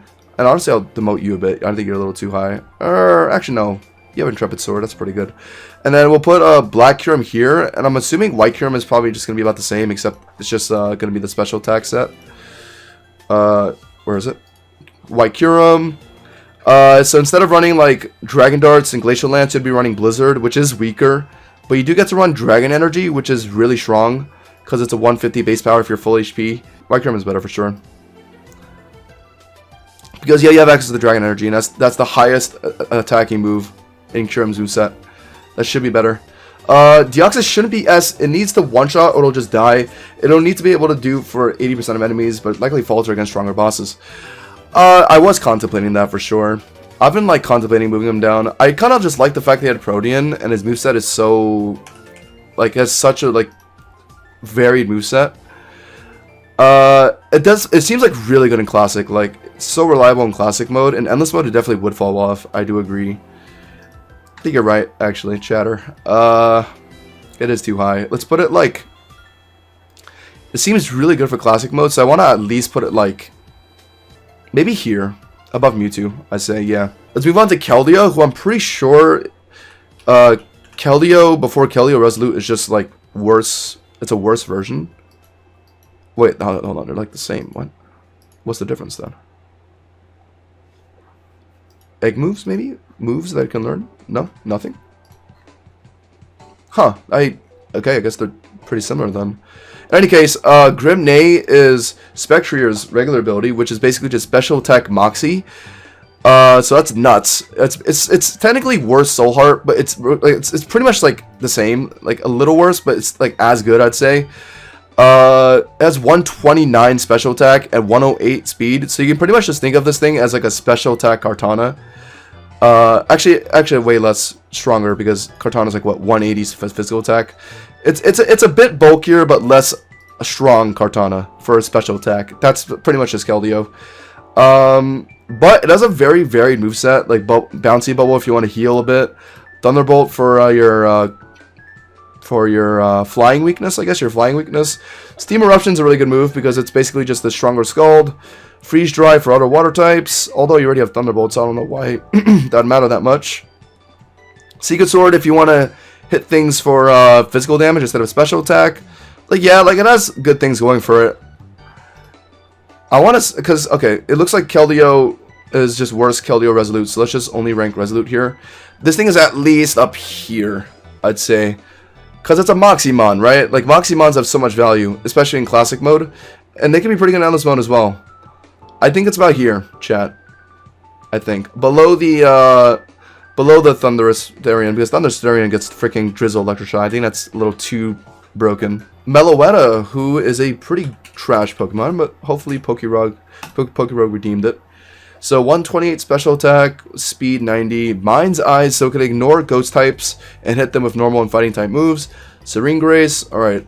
I know that both, yeah, they're very different. So let's start with the green haired one. Gets Boom Burst, so you can hit ghost types with Boom Burst. That's pretty good.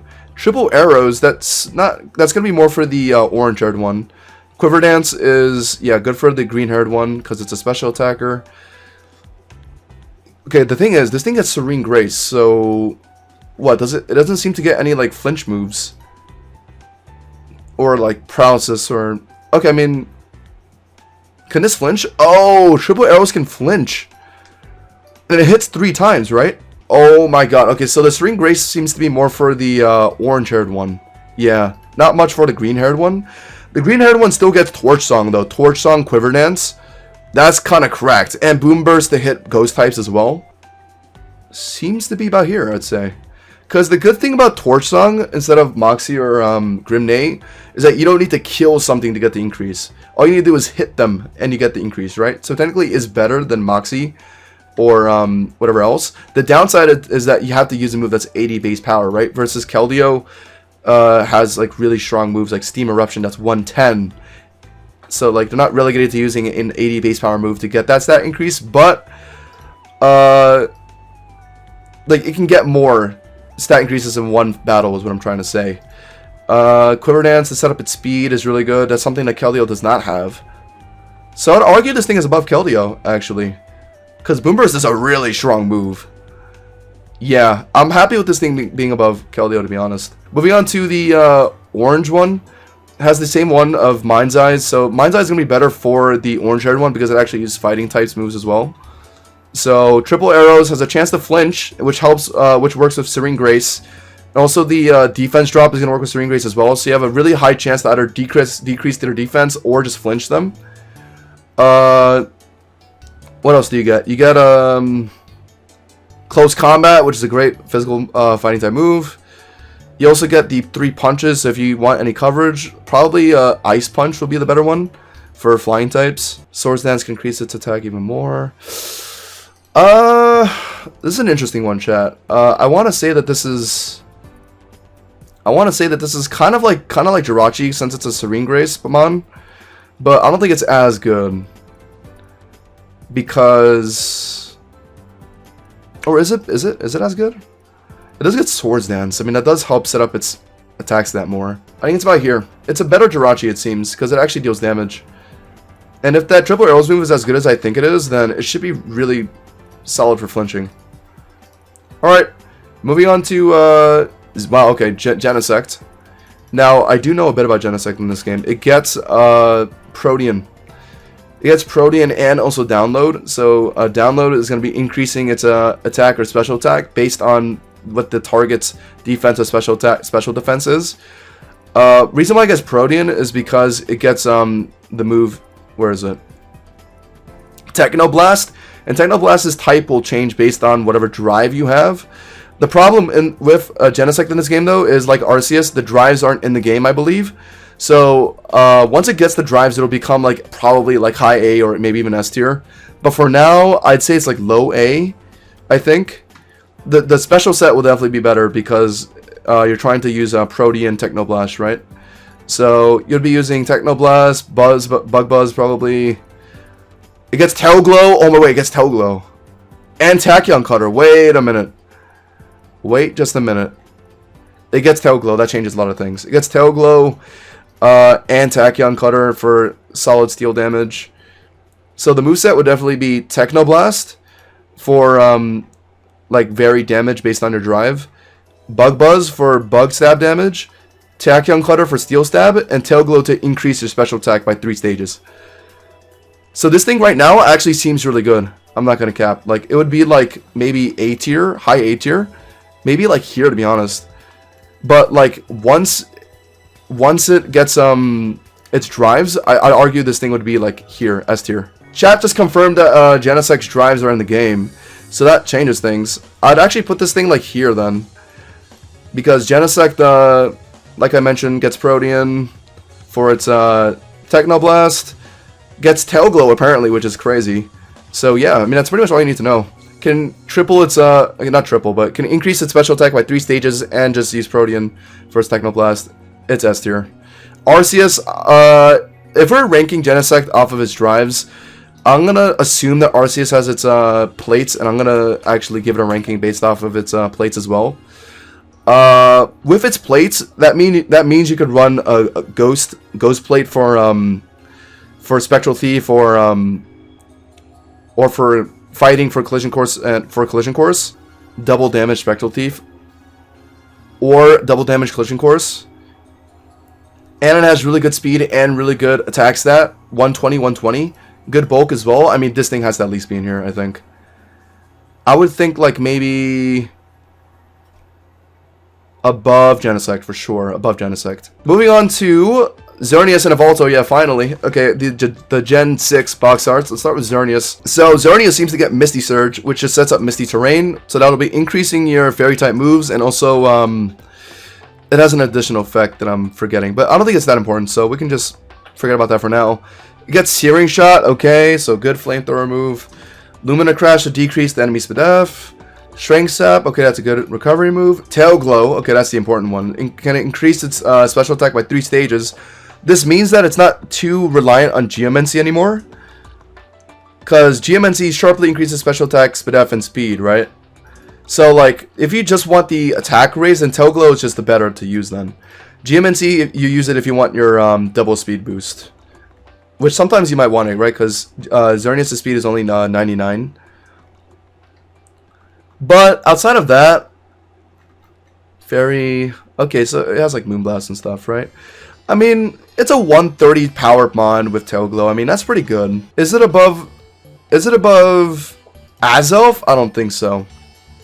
Because Azelf is pretty much the same thing, except it also has Neuroforce, which will be increasing super effective damage. Not to mention it has a way more varied moveset. And also has 115 speed. Yeah, it's not topping Azelf. I'd argue it's not even topping like Moltres, to be honest. It's like here maybe. Moving on to Evolto. This is one of my favorite legendaries. Evolto is so cool to me, but let's see how good it is. It gets Soul Heart, which boosts special attack every time a Pokemon faints. It's essentially just special attack Moxie, chat. Special attack Moxie, so it's basically just Grim Neigh, but better, because you can also get a stat raise when your ally dies as well. So if you're in a double battle and you just sack one of your Pokemon, you just get a boosted special attack off that, so that's really good. Dark Aura to increase your dark type moves. Same stat spread as Xerneas. You get Power Trip. So okay, interesting. That's a physical move. Sludge Wave. Because to my knowledge, this thing is way better in a special attack set because of Oblivion Wing for healing. Yeah, it gets Oblivion Wing. Hyper Beam. I mean, we're not using Hyper Beam. It gets Focus Blast though. Focus Blast for like ice types is good because it's a flying type, right? Yeah. So that's good coverage. Fiery Wrath for flinching, very good. So that's just a good replacement for Dark Pulse. It seems to get Clangor Soul, which is the Omni Boost move that sacrifices some of your HP. This is a very risky move, but if you're like in Endless mode and you have Focus Bands, then it's not much of a risk because you're probably just going to be bracing the hit on 1 HP anyway. So it's pretty much just a free Omni Boost, similar to No Retreat. And not to mention it's a special attack Moximon, right? Like, I think this thing is at least here. I'd say it's about here, chat. Moving on to Zygarde, who, surprise, surprise, is probably going to be one of the best Pokemon on this list. Let's start with 10%, because I think 50 is just the same as regular Zygarde, right? Gets huge power, obviously, that's why Zygarde is broken in this game. Aura Break means, yeah, it reverses the effects of Dark Aura and Fairy Aura. It's honestly just kind of whatever. Very situational. It's usually, it's just meant to counter Evolto and Xerneas, so yeah, you're pretty much never going to use this thing. Huge power, though, is amazing because it doubles your attack stats. You're going to have 200 on Zygarde 10%. Let's see. Dragon Darts. You get Victory Dance. Okay, so you have 200 base attack, Victory Dance. That alone is almost enough to just put it in high A tier. You get double Iron Bash as well for fairy types. That's really good. Also has Flinch Chance. Heal Order is just like Recover, right? Yeah. On Zygarde 10, I think it's like a solid, let's say, well, it's a physical attacker, right? So it's using Dragon Darts. Yeah, Dragon Darts. It's like here. I think it's high A for sure. Zygarde 50 is slower apparently. It's 95 speed, but now it has a little more defense instead of its offenses. Oh, sorry, they're the same attack stat. My bad. They are the same attack stat, but slower by 20 speed. It is bulkier though. Victory Dance does increase your speed, actually, now that I think about it, so yeah. Oh, never mind. If you're using Victory Dance, then I guess it is just better than Zygarde 10. I'm sorry. It's bulkier, yeah, it's bulkier. And it might be slower, but you just press Victory Dance once and that just fixes it. Yeah, it's better than Zygarde 10. They're about the same though.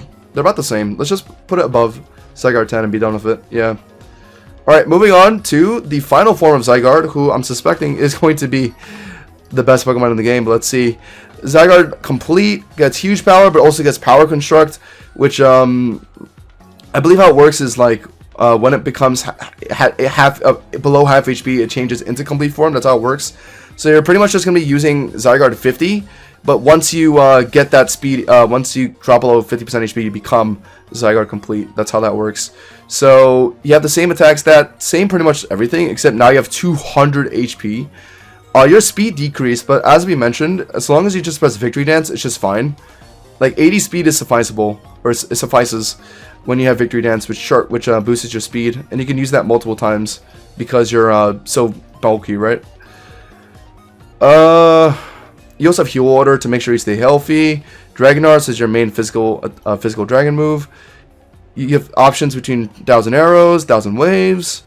It's just like, come on, it's triple S, guys. Sorry, guys, I was thinking that was good equals sign.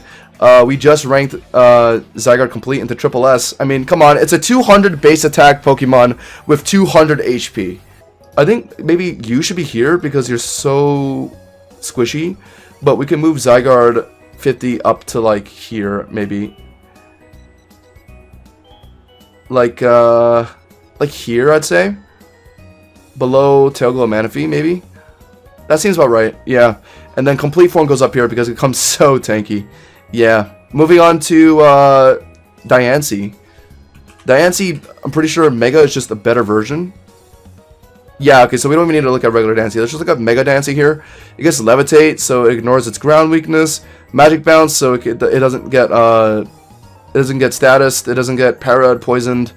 It doesn't get it also, I don't think it can be decreased stats as well. Like it reflects stat decreases, so that's really good. It has 160 attack, 160 special attack, so it's a mixed attacker with 110 speed. So that's a really good speed tier. Also really good bulk in defense and speed F. It's just that's only 50 HP. Magical Torque, really good physical fairy move. Body Press for its 110 defense, that's not bad. Shore Up is I believe it heals to 75% when you're in Sandstorms. So if you have a Sand Setter, that's really good. Geomancy against Geomancy, that's Xerneas' signature move. So sharply increasing special attack and speed after 2 turns. It's looking like Diancie's gonna be way better on a physical set because Geomancy takes 2 turns to use, which is a little annoying. Magical Torque is also a physical move and also gets Diamond Storm, which is a move that could potentially increase your defense. So that could be really good at Body Press as well. So I think the main moveset would be Diamond Storm, Magical Torque, Body Press, and Shore Up. Those 4 moves. So it can be a really good physical attacker and also a defense stacker with Body Press and Diamond Storm. So I think that's going to be the moveset. In terms of its ranking, it has a lot of options, a really good attack stat, and really decent speed stat. I honestly think this thing is at least S tier. I can't even lie. The only downside to this thing is that it can't increase its attack stat. Really, it can only really increase its defense. So, like, in Endless mode, you're really just playing around its Body Press, probably. Actually, can it increase its attack? Does it have Swords Dance? No way, right? Yeah, it does not. Maybe S is too high. Because it doesn't have a way to increase its attack stat, which is a little worrying. Honestly, it's down here. Next to Giratina, I think. Yeah, I think it's next to Cobalion. Cobalion is unironically better, I think, because it gets Victory Dance to increase its attack, defense, and speed. It gets Intrepid Sword to boost its attack as well. Body Press as well, so it's just a better Body Presser because it gets defense increases off Victory Dance and has a higher base defense. In any case, let's move on to Hoopa. Hoopa, I'm a very big fan of. Hoopa, there actually is a difference to Hoopa and Hoopa Unbound outside of just Hoopa being worse stats, because Hoopa is a Psychic Ghost type. Hoopa Unbound is a Psychic Dark type, right? So we do have to rank them separately just because of that. So let's start with regular Hoopa, and if you're a Hosh and Josh fan, you know I'm a big Hoopa fan, because I got a rare shiny Hoopa during the shiny week, so I love this thing to death. I've been using it a lot in my previous videos. It gets Opportunist, which I think is one of the best abilities in this game, because you're copying enemy stat buffs. This is especially good in Endless mode when boss Pokemon have like 10 health bars, so that's like essentially 10 stat boosts that you can copy. So really good ability. Also gets Magician, so you can pretty much just supply yourself with items. So that's just really good. It kind of eliminates your need for a pickup mon, potentially. Decent special attack stat, 150. Its speed stat is really bad, which is its only weakness in regular form. But it can get like Shell Smash as an egg move. So if you do end up getting that, that can help with its speed tier. Secret Sword for hitting physically defensive Pokemon, or for hitting Pokemon that aren't physically defensive. Fiery Wrath for flinching. That's better on Hoopa Unbound because that's a dark type. But we'll talk about that in a second. Yeah. The only thing that holds this thing back, though, is its speed. But that can be remedied with, like, a timid nature of Soul Dews. And before you say, like, well, Josh, you can apply that logic to, like, a lot of these Pokemon, you have to keep in mind that Soul Dews are mainly, like, an endless thing. Or having 10 Soul Dews is, like, an endless thing. And Hoopa is, like, really good in endless because of Opportunist, right? So Hoopa, like, in general, is just more of an endless Pokemon. And because of that, you're likely going to be having a lot of Soul Dews anyway. So that's why I take Soul Dews into account for Hoopa more than for other Pokemon, if that makes sense. In any case, yeah, you can remedy its speed with Intimidation and Soul Dews. Opportunist gives it stat buffs of whatever enemy Pokemon you're facing. Yeah, I think this thing, at least, in my opinion, from the experience that I've had using it, is at least an S tier. In my... okay, an Unbound form, maybe it's a high A tier. It's a Psychic Ghost type, which means it's quad weak to Dark. It's quad weak to Ghost. It kind of has some horrendous weaknesses, to be honest. But once you become a Psychic Dark type in Hoopa Unbound, you're only weak to Bug type, I think. You resist Ghost now. You resist Psychic now. You're immune to Psychic now. You resist Dark as well, because you're a Dark type now. Your only weakness is Bug. So Psychic Dark is one of the best typings in the game. You also get insanely higher stat buffs in attack and special attack. You have 160 physical attack and 170 special attack now, and 80 speed. So that does help out with the speed a little bit. What else? What else? Because you're physically offensive now, you can also make use of Knockoff. You can make use of Hyperspace Fury if you want to. The punch moves, like a lot of things open up when you become Hoopa Unbound. Better typing, actually ridiculously good typing. You only have one weakness. Very good stats. Whatever hybrid set you want to go, you can pretty much just go it. Opportunist also, you copy the enemy's stat buffs. You can be copying like a +2 attack, +2 special attack. There's a lot of things you can copy. So a mixed attack set helps out a lot. Or Opportunist helps out a mixed attack stat a lot because you don't know what stat buffs you're going to get. So it's going to be good to have both physical and special offensive moves, especially when you are running Opportunist. So that's why I think Hoopa Unbound at the very least is honestly like here above the Metal Burster. I can't even lie. Opportunist is that broken in my opinion. And when we talk about Miraidon and Koraidon, I'll probably go more into it. But yeah, so that's Hoopa down. I'm not gonna lie, I am a bit of a Hoopa glazer, but I think I did rank this as fairly as possible. Like, come on, Opportunist is a really good ability. I think Hoopa Unbound being an S and the regular form being an A is warranted. Let's move on to Volcanion. I don't really know what this guy gets in this game, so I'm curious to see. Volcanion gets Filter. Okay, so that's good for resisting its electric weakness, ground weakness, rock weakness, and yeah, that's it. Let's see. Attack 110, special attack 130. It gets Hydro Steam, which deals more damage in the sun, right? So it's like 120 damage in the sun. The problem is it's not a sun setter, so you need someone else to set up the sun for you. You get Magma Storm, which is pretty much just Fire Spin, but better. Energy Ball for your ground weakness and rock weakness. Okay, that's great and all. The problem is this thing is slow as shit. It's slow, and I'm not seeing any special attack increasing moves. Let's see. Does it get Nasty Plot? No. Does it get Quiver Dance? No. So, yeah. Not good. Yeah.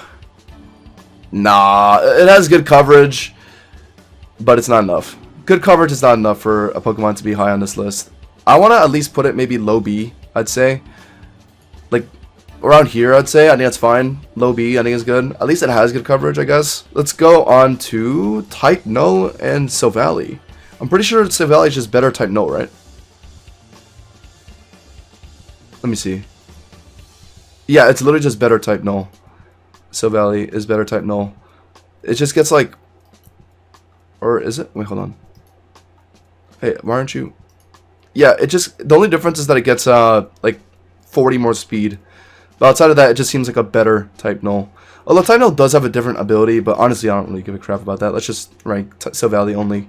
Silvally, now, since Genesect and Arceus have their discs and drives, whatever, in this game, I guess it's safe to assume that Silvally also has their discs in this game then. So, okay, that's good. We got to keep that in mind. It gets adaptability, so whatever disc you use, it's gonna give you double damage for whatever type disc you're using. What is this? Change the Pokemon's type. Okay, so right, that's just the memory disc system. Okay. It has Dire Claw. Okay, so that could give some incentive to using the poison memory. It gets extreme speed. Okay, I mean that's kind of good, right? Because it's kind of slow. So maybe if you want to just spam extreme speed, that works, and you can just give it the normal memory. That works as well. No Retreat is a very good setup move, obviously. Gives an Omni boost. This thing is definitely going to be more of a physical attacker just because it has Dire Claw. I'm thinking right now that this thing is going to be a Poison Memory, Dire Claw, plus No Retreat Pokemon. Yeah, it's just kind of seeming like worse Arceus, worse Genesect right now, unfortunately. Because its only setup move is No Retreat. Genesect is like Tail Glow, which is crazy. Arceus might not get a cover a setup move, but it has like really good stats to make up for that, and also gets Spectral Thief and stuff, which is a really good move. So what I'm thinking right now is Silvally is gonna be like, I want to say, well, the fact that it can change its typing is good, right? I mean, that's good. That gives it variety. I want to put it like maybe it's kind of low, chat. It might have No Retreat, but its base stats are kind of low. Too low. Its best egg move is Dire Claw, which is good. It's a good egg move for sure, but that's the kind of the only thing it has for it right now. I want to put it below Regigigas, to be honest. Yeah, unfortunately. Okay, we're on the Tapus now. We're on the Tapus. Let's start with Tapu Koko. Tapu Koko has 115 attack, 130 speed, so it's a good physical speedster. It gets Transistor. Okay, so it gets Transistor, so it's going to be powering up electric type moves. Electric Surge, okay, so it's an electric terrain setter. It gets Plasma Fist. Okay, so that's interesting. So Plasma Fist is a 100 base power physical electric move.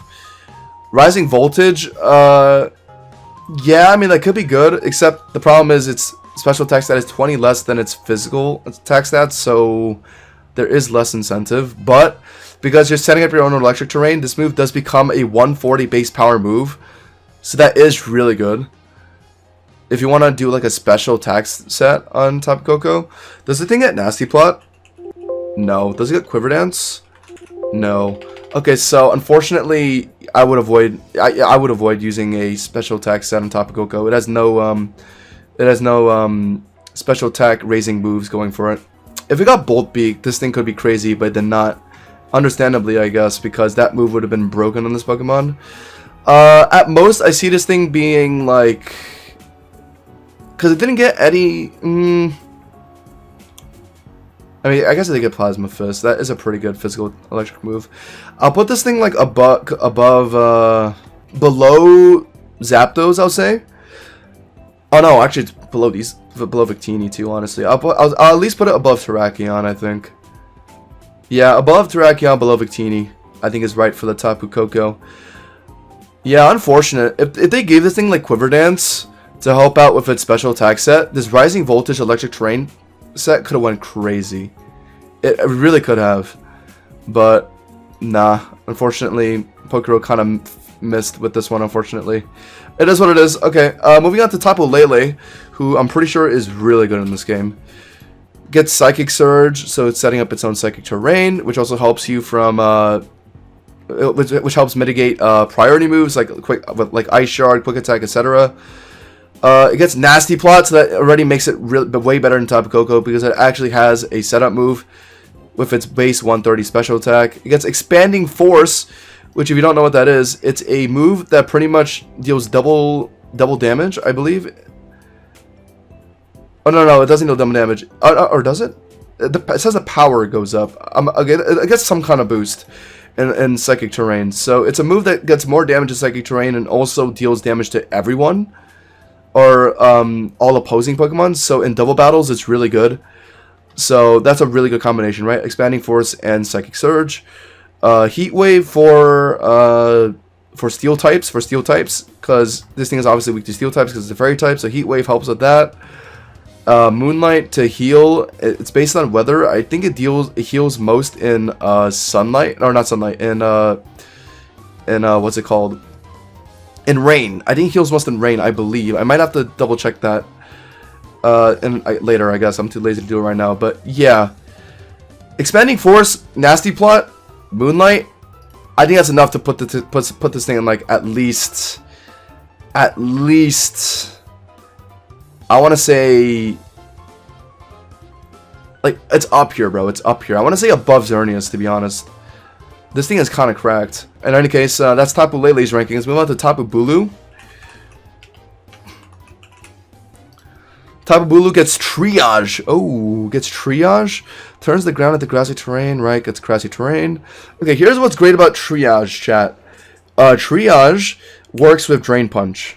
So you have a priority Drain Punch. You also have priority Horn Leech. Yeah. So you have priority Horn Leech and priority Drain Punch. Keep in mind, you have 130 base attack. But the question now is, does this thing have a way to increase its attack? Let me see. Swords Dance. It gets Swords Dance, chat. So all you need to do is Swords Dance once and spam Drain Punch and Horn Leech with Triage. That seems like a really broken combo, I can't even lie. I don't know if Triage works with Sappy Seed, because Sappy Seed just sets up Leech Seed. I don't know if that works with Triage. If that does work as well, that's also really cracked. I believe it does not, because it's not an instantly healing move. But that's still a really good move to have, right? If you want to set up Leech Seed for a boss. You have Magical Torque, which is one of the best fairy physical moves. Victory Dance, I didn't even see this. You can get Victory Dance. Although Swords Dance is probably just better because you don't really care about speed, right? Because you have Triage. Wait, this thing kinda slaps. Triage with Drain Punch and Horn Leech with Swords Dance. Chat, call me crazy, but this thing looks at least S tier to me. Am I crazy, chat? I want to see like here, chat. This thing seems really good, surprisingly. I'm surprised Tapu Bulu is this high. Because all you need to do is Swords Dance once. Swords Dance once, and you just spam your moves. That's it. That's all this thing needs to do. It also sets out Grassy Surge, which also heals a bit. So it can heal in like small increments as well. Cool to see that Tapu Bulu is good in this game. Tapu Fini. I don't know too much about this Pokemon. Let's see. It has 130 Speed F, so very... and also 150 Defense, so it's a very bulk-based Pokemon. It gets Fairy Aura, so it'll be increasing its Fairy type moves. It gets Quiver Dance. Okay, so set up moves. Aura Sphere for Steel types. Yeah, Aura Sphere for Steel types. It got Fairy Aura, so that means it boosts its Moonblast damage. Quiver Dance is good for setup, for sure. Yeah, I mean, it's a bulky Pokemon, and it can set up a Quiver Dance. That's something, I guess. It's kind of like a Cresselia situation. Tapu Fini seems to be a bit like a Cresselia in this game because of Quiver Dance. But it seems kind of mid. It's like here for me. And honestly, Cresselia isn't even that good either, to be honest. Is this a bad ranking? I don't think so. I think if anything, you're higher. I want to do this. I want to demote Cresselia because I think this thing doesn't deserve to be A, to be honest. Like, yeah, like B tier is good for these guys, I think. Cosmog. Well, I mean, no reason to rank this, right? Because these Pokemon are just literally just better versions of these Pokemon. Although, Cosmo... No, there's no point. There's no point in ranking these Pokemon because, come on, like, they're just eventually aiming to get Solgaleo and Lunala, right? So we're going to skip ranking Cosmom and Cosmog. Hopefully that's not a problem for people. Solgaleo is Beast Boost, right? Full Metal Body, which I believe it just gets rid of the ability to be lowered stats from like stuff like Screech. Or it looks like it just like it can't be lowered in stats in general, right? Outside of like your own moves, like close combat and whatnot. Oh, because that's pretty good. It can't be intimidated, it can't be screeched, it can't be metal sounded. Alright, it has 130 attack, a relatively okay speed tier. Victory Dance and Quiver Dance. Okay, so it has two okay, it has a physical set and a special attack set. Sacred Fire, okay, that's a physical fire move that can burn for 30% chance. Photon Gazer, okay. Stored Power, okay, so it gets Stored Power as well. But this thing's special attack set is only 113. Why would you not want to just do that on Lunala, right? Right. Okay. Yeah, this thing is looking pretty bad. Although, wow, hold on, it gets Beast Boost. It does get Beast Boost. The problem is, chat, its HP and attack are the same stat, which means... Oh no, but Beast Boost can't increase HP, so yeah, it would just be increasing your attack. Okay, that's good. So it's pretty much just a Moxie mod. It's a Moxie Pokemon That can get Victory Dance to increase its speed. That's something. I think Lunala is going to be way better because it has stored power. So once you stack up those special attack increases, you can also just press stored power. I'm satisfied with this. Lunala and Solgaleo go right into the middle of S tier. Let's move on to the Ultra Beast now, chat. By the way, for any new viewers, make sure to leave a like on the video. I know we got a couple new people in here. It would help a lot with the algorithm and whatnot. Nihiligo is a very strange Pokemon, design-wise and gameplay-wise. Gets Levitate, so ignores its ground weakness, so that's really good, because it's quad weak to ground. Very interesting stats, 120 special attack, 100 speed. Gets Strength Sap, okay, so that's a good sustained move. Quiver Dance helps because it's a fast special attacker. Energy Ball for ground types, even though it's already immune to ground types if it's passive. Malignant Chain. The user pours toxins into the target by wrapping them in toxic corrosive chain. This may also leave the target badly poisoned. Okay, so it's a poison chance. Okay. It's a 100 base power poison move that has a chance to badly poison. Okay, that's pretty good. I mean, it's a Quiver Dancer, right? It's a Quiver Dancer, so it has setup. It has poison moves. But that's about it, I think. It has Beast Boost. But the problem is, Spadef is its highest stat. You could alter it a little bit to make its special attack be the highest stat, but that's not easy to do necessarily. Maybe you'd want to like give it like a, I think it's a mild nature. A mild nature increases special attack and decreases Spadef, and give it Soul Dews. But you'd be sacrificing Spadef to do that, which is a bad thing. Yeah. Let's put it in. Let's put it here. I like it here, honestly. The only thing about it is that you would need to tune the Spadef and the special attack, but once you do that, this thing can actually be a menace with Quiver Dance and Beast Boost. Yeah, I mess with it. Better than Cart is an insane claim. Yeah, I'm sorry. Yeah, I might have went a bit I might have been a little delulu there. Because I forgot Kartana got sharpness. Yeah, that's true. In any case, yeah, it's like here. High A. That's enough. We talked so much about Nihilego. Let's move on to Buzzwole, who I know for sure is a pretty mid Pokemon. It gets Moxie, which is pretty good. It gets Moxie. Wait, is that a new ability? I could have sworn it didn't have Moxie prior. Okay, so it just got a new passive then. It got Moxie. It got Beast Boost, and like I said, the attack and defense are two similar stats. You need to tune it, I mean, to make attacks that higher. But once you do that, oh, I guess now that you have Moxie, you would be getting 2 attack increases. Oh, wait, they fixed Buzzwole. This mod used to be mid, but now it's actually pretty good. Main problem, it's speed. 80 speed. That is not good. It gets outsped by a lot of things in the game. But it does get Bullet Punch. It gets Bullet Punch. Collision Course, really good moves. Darkest Lariat, not bad for Psychic types, I guess. But overall, because it doesn't have a way to increase its speed.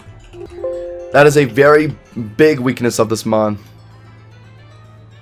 If they shaved off some of his defense and give it speed, this thing could have been easily double S tier. I can't even lie, because of the double attack increase potential. But because it does not have decent speed or any moves that increases its speed, this thing will have to be around. I want to at least put it above Tapu Lele just because of its potential. Loki Hoopa should not be this low. Hoopa should be like above Buzzwole, yeah, like that. Okay, moving on to Pheromosa, who is the same typing but has a very different stat spread. Yeah, look at that, 130 attack and 150 speed. So it kind of has a very similar stat spread to like Attack Deoxys, except this thing now also is a Beast Booster and also has Tinted Lens. So no Pokemon can pretty much resist it, so that's really good. Alright, so there's a lot of special and physical attack moves. Special attack, Aura Sphere, Make It Rain. It gets seems to get some physical attack moves as well. An Attack Order, which I think has crit chance. Yeah, so it has an easier chance to crit. Collision Course will be dealing more damage if it's super effective, so more damage to normal types, steel types, ice types, rock types, etc. It seems that the physical attack set is better, because Collision Course and Attack Order are, I think, way better than Aura Sphere and Make It Rain. Mega Rain is a good move, but that's only if you have Contrary, which it does not have. And also, it's not even a Steel Terra. It's not even a Steel type, so it doesn't even have Stab either. So yeah, the physical set is gonna be way better. So I'd recommend giving this an Adamant Nature. So its Beast Boost will be giving you attack increases instead of special attack. Oh wait, no, I'm sorry. It's 150 speed, so no matter what, it's getting speed increases in Beast Boost. I mean, you could maybe tune it to have it a higher attack stat, but at that point, why not just use Kartana? You know what I mean? I mean, the fact that it still has 130 speed is good, for sure. Reliably faster than other things in the game. It's way better than Buzzwole at least. Give it an Adamant Nature, or no, I'm sorry, give it a Brave Nature, and then give it like maybe 2 Soldus. That should be enough to put its attack over the speed. And then once you do that, you'll have Beast Boosts giving you speed or giving you attack, and you'll still have like around like 120 speed. That shouldn't be that's good. That's better speed than Kartana, and that's also enough speed to like outspeed a lot of other things in the game.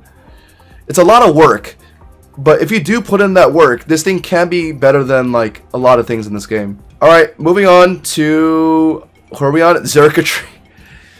This Pokemon sucks. Highest stat is special attack, which is great. So Beast Boost will be giving you special attack boost. The problem is its speed. Just like Kartana. Not really just like Kartana, because Kartana at the very least does have 100 speed. This thing has 83, which is really bad. Transistor to give it electric, to increase electric damage is really good though. Wait, Thunderclap! Wait, Tail Glow as well. Wait, what? Wait, this thing gets Tail Glow and Thunderclap? Wait a minute. Wait, it also gets actually good coverage moves. Overheat for, like, grass and ice types, I guess. Giga Drain for ground types? Wait, what? I did not know they fixed Xurkitree like this. Oh my god. This thing is... Wait, this thing is Kartana level. I did not know. Oh my god. Wait, chat. So apparently Xurkitree is like actually good. 170 special attack combined with Thunderclap. And if you really want to, you can Tail Glow as well. And you have Beast Boost stacking up your special attacks. Not to mention you have Transistor to boost your Thunderclap. Wait. Chat, this thing might be... Wait. Chat. Is this thing double S, chat? Is Xurkitree unironically double S? This is not something I expected when I came into this tier list. Xurkitree being double S. And while we're at it, since they're such similar Pokemon, let's just put Kartana up here. I personally think Kartana is a double S Pokemon. This Pokemon is so good in Classic. Also pretty decent in Endless as well. It gets Sharpness, which pretty much helps with like 90% of its moves. Better Blade, Ceaseless Edge, Mighty Cleave. Actually, it literally helps with all the moves here. Also helps with its regular moves like Leaf Blade, Sacred Sword, Night Slash, you know what I mean? Gets Beast Boost, so it can increase its attack even further every time it kills something. Its speed is only 109, and it unfortunately doesn't have a way to increase that speed. So, yeah, that's its only weakness. But you could easily just give it like a Naive Nature, right? So that's an easy fix. Give it a Naive Nature, give it Soul Dews, so that way it can actually pop off in Endless mode. That's why Kartana is an S tier. SS tier. That shouldn't be a surprise to anyone. But Xurkitree, Pheromosa, I keep saying Pheromosa, Celesteela gets Heat Proof, which is very good because it's weak to fire because it's a Steel type, so that helps. Beast Boost. Interesting thing about Beast Boost on this Pokemon, it actually does increase special attack because that is its highest stat by like just barely. Like by 4 points, it's the highest stat that it has. So you are getting special attack increases, but the problem is obviously it's low speed stat. So let's see its egg moves. Recover, okay, that's decent because it's tanky. Buzzy Buzz is really good because it's a guaranteed paralysis. Earth Power, good for fire types, I guess. Oblivion Wing for healing. Yeah, I mean it does get Beast Boost to increase its special attack, which is great. But because it's not like a fast offensive mon and more of like a tanky, like utility-ish mon, it's not as good as the others. Because that's not why you want Beast Boost. You want Beast Boost to be a fast, ramping up offensive killer, not like some utility mon here, maybe, just because it's a Leech Eater with utility. Alright, I'm okay with that. Alright, moving on to Guzzlord. Guzzlord has a very interesting stat spread from what I remember. Yeah, 223 HP, 100 attack, 97 special attack. So it's a, I guess you could say it's a mixed attacker. Very slow, though, very slow. It gets Beast Boost, which would be increasing your attack stat, I guess. And Innards Out, which damages the attacker, landing the finishing hit. And I think that does like a solid like third or like half HP of the target. So that's it's not bad. But the problem is, this relies on you dying. And I think an ability that relies on you dying isn't exactly a very good ability in PokéRogue. So yeah, not exactly the best passive. Let's see its egg moves though. Gets Sucker Punch, which is kind of whatever because its attack stat is kind of low. Comeuppance, okay, I guess. I mean, I guess not bad because it's tanky, right? It's a tanky HP mon, so it can tank a lot of damage and then return that damage with Comeuppance. Slack Off is really good because it can tank a lot of hits and just heal it all back. Ruination, I guess, is good because it's a tanky mon that doesn't have a lot of damage, so you'd want to just like hit things in increments instead of just like a set amount of damage, or instead of like damage based off of your offenses. So this is good. Ruination is good. This thing looks interesting. It's a tanky mon that will just be chunking things in half by half HP, or just like doing counter damage with Comeuppance. I see the niche, but it's not higher than like, it's like below Ho-Oh, I'd say. Maybe above Ho-Oh. Above Ho-Oh, I'd say. Below the lead sheet setters. I'm sure whoever in chat who had Necrozma in their username will be thrilled about this. Let's look at Necrozma. And ranking Necrozma also means we have to rank its other forms as well. Necrozma gets Beast Boost. Oh my god, it gets Beast Boost, which means you'll be increasing your special attack every time you KO something. What does it get? It gets Clangor Soul. That's a good way to increase its speed. Astral Barrage for other ghost types. Sacred Fire is kind of weird because it's a physical move. I don't know why you'd want that when you have Beast Boost increasing your special attack stat. Cosmic Power, also kind of weird. I don't think you'll ever want to use that, really. Seems kind of... Because on one hand, it's great that you're a special attack ramper, but you're a little slow. So you need to rely on tanking hits and also getting your Clangor Soul off to get a speed increase. It's not as good as the other special attack Beast Boosters for sure, because it's too slow and relies on Clangor Soul to outspeed things. But I would at least put it here. I would say above Deoxys. Moving on to Dawnwings and Dustmane. Let's start with Dawnwings, I guess. Gets a 30 more special attack. It gets, whatever reason, lower speed, but it gets way more bulk, which will help it get the Clangor Soul off better. This thing just seems like a way better version of the regular Necrozma, as we expected it so.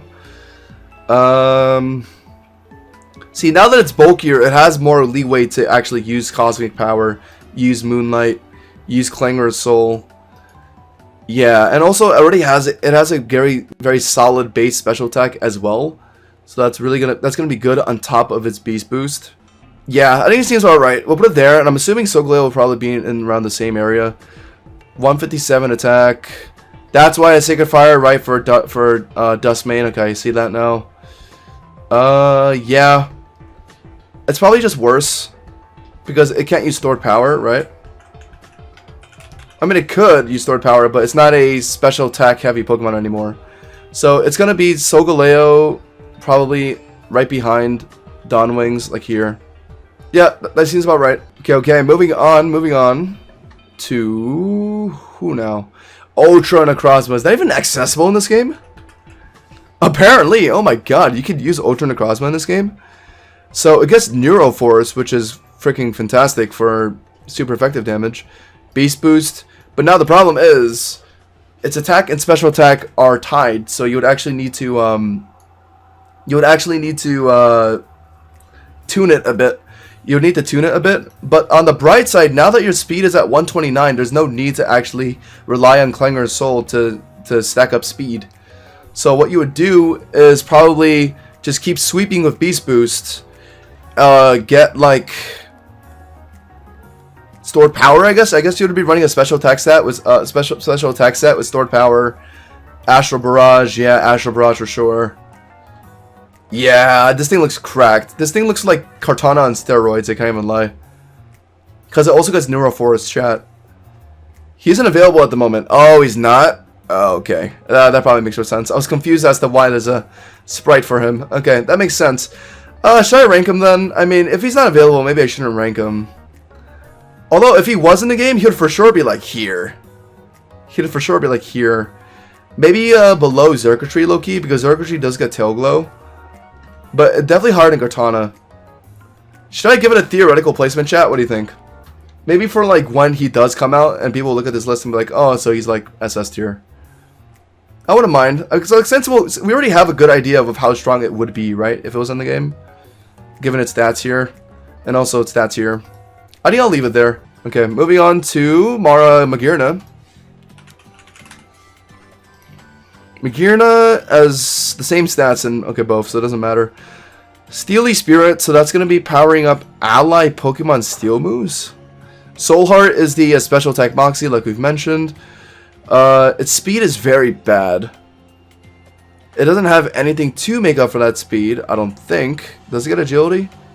Actually, it does get agility. Okay, so it does have a way to deal with its speed problem. Make it rain, except the only problem is it doesn't get contrary. I guess you do get Soul Heart, so you would be canceling out the -1 special attack of Make It Rain. Earth Power for what? For fire types, I guess. Yeah, for fire types. Strength Sap if you want to just stay alive. It's just too slow, chat. It's too slow. It is bulky, but it's slow. Steely Spirit is not even like a good passive. Like, what is this? Powers up ally steel moves? Like, I don't know why you'd want that, to be honest. Yeah, it's a... I mean, at least it does get Soul Heart, right? That's a move that actually lets you ramp up and beat things.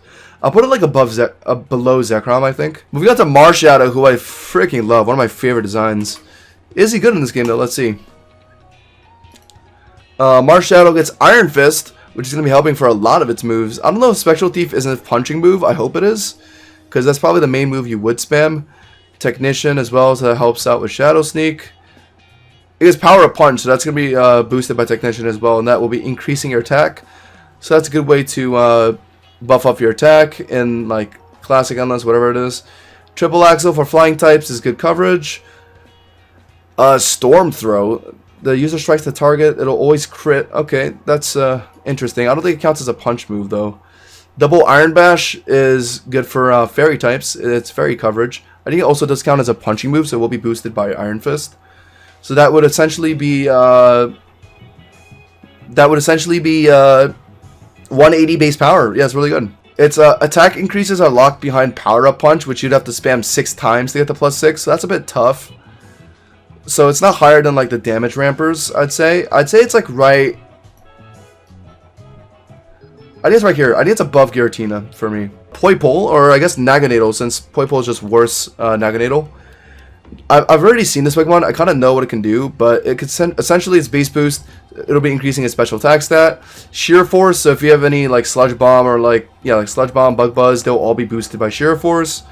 Dragon Energy, so it's essentially just Dragon Eruption. It's pretty good. It gets access to Nasty Plot as well if you really do want to increase your special attack any further. It doesn't have a way of increasing its speed, but it already is 120 speed, so that's a very reliable speed tier. So you have a reliable speed tier, you have a solid special attack stat with Beast Boost, and also have Nasty Plot 2 set on as well. Sheer Force will be boosting your Sludge Bomb and Bug Buzz damage. This thing, in my opinion, is a very solid S tier. I would put it like above, maybe below Thundurus, like here, I'd say. That seems about right for me. Stack Attack up.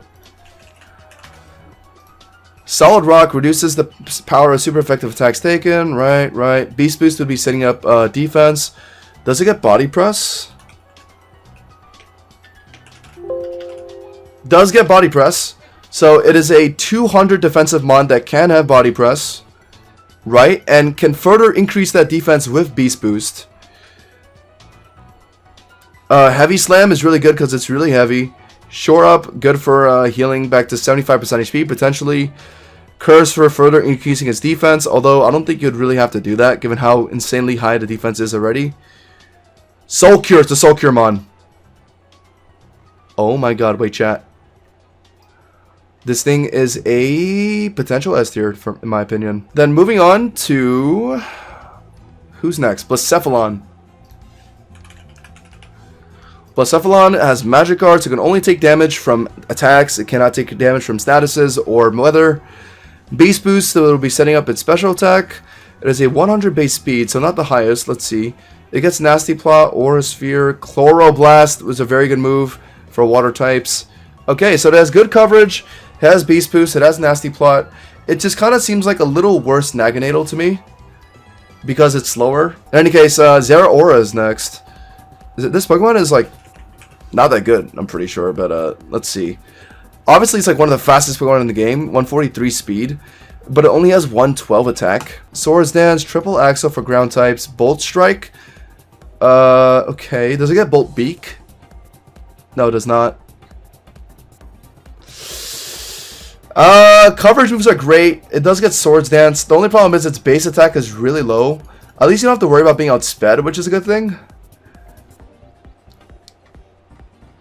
Tough Claws. Oh, it gets Tough Claws. So all of its all of its physical moves are boosted by 50%. Okay, I see the vision, PokéRogue. I see the vision. This thing could potentially be high A tier, if not S tier. I'm low-key seeing an S tier. I'm not gonna cap chat. Yeah, that feels right. That feels right to me.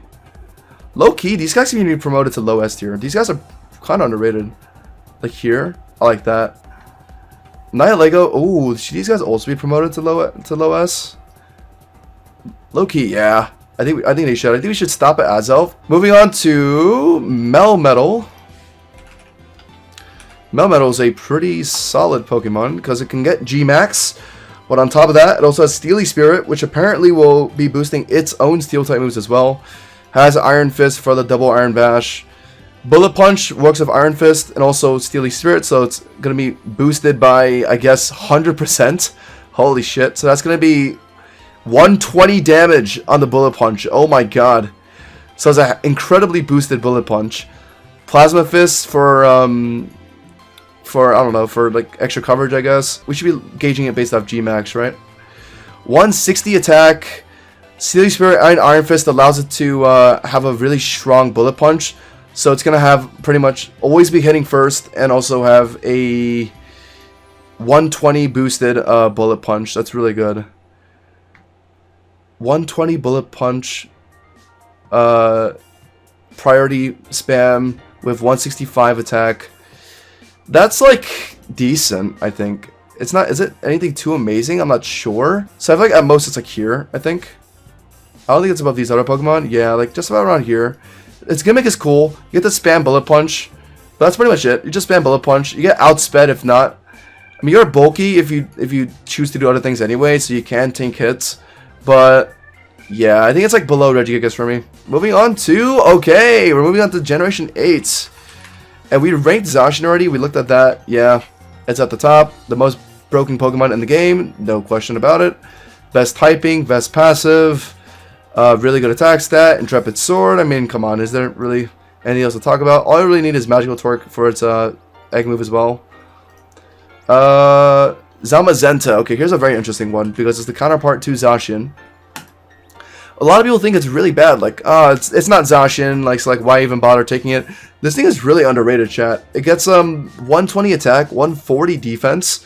128 speed, so it actually is pretty fast. It's a fast defensive mon essentially. Stamina, so every time you get hit, you will be boosting your defense as well. Body press, so you have body press, so you actually make use of that defense stat, and on top of that, you have Psy Shield Bash, and it boosts your defense automatically. So you have stamina, which increases your defense. You have Psy Shield Bash, which increases your defense. And your defense is already at 140, so combine all that with your body press, you can do some crazy damage with body press. So yeah, I mean, Zacian Loki has a crazy niche as a fast body presser, Also get Slack Off, so if you ever get to low HP, you can just easily heal back half of your health. That being said, it's literally just better, what's it called? It's better, what's his face? Cobalion. Because Cobalion is also a fast, it's also a fast body presser, as we saw. But Zamazenta is just infinitely better because it gets stamina and Psy Shield Bash. In my opinion, this thing is like... It's here for me, chat. It's high up there. The only downside is it doesn't ramp up in Spadef. So its only weakness would be Spadef, although it still has 140 Spadef, so it's still really bulky in that area. It has such good carry potential, chat. It's just that you need to let it get hit a bit. Or not even, just use Psy Shield Bash and stack up your defense like that as well. You do have 120 attacks, so you have a solid attack stat. Okay, maybe it's not above like Mega Mewtwo and Mega Latias. I'd say it's like here. Eternatus Emax gets Supreme Overlord. That's the King Gambit ability. So when all your Pokemon are defeated, you get times, I believe times 5. You get times 5, 0.5, or times 1.5 attack and special attack for your Pokemon. It's 1.1 per Pokemon fainted. So if all 5 of your Pokemon are fainted, that's just 1.5 additional damage for all of your attacks. So that's good to know. That's a pretty good ability, I guess, if you just want to sacrifice all of your Mons and just like throw out Emax as like a last resort. 255 HP, 250 defense, 250 Spadef. Pretty solid offensive stats as well. 130 speed. This thing is kind of crazy. Dragon Energy. Body Press, which is cracked because it has 250 defense. Tail Glow. Oh my god. I mean, chat. I think it's safe to assume that this thing is honestly like here. Like this. Boom. Zacian at the top. Emax Eternatus second, and Mega Roy third, I think. I hate to demote Rayquaza. I mean, I'm a big Rayquaza fan, but I don't think I can lie to myself. I think Emax Eternatus is just too good. And the only thing that's keeping it from being first place is it not being a Fairy Steel type and also not having a nerve. There are 2 types. I think realistically we just look at Gmax, right? Yeah, because those are the better versions. Let's look at Gmax Urshifu Single Strike. 160 base attack, 100 speed, so decent attack and speed stat. Iron Fist will be powering up its punching moves, so that will help out with its Wicked Blow.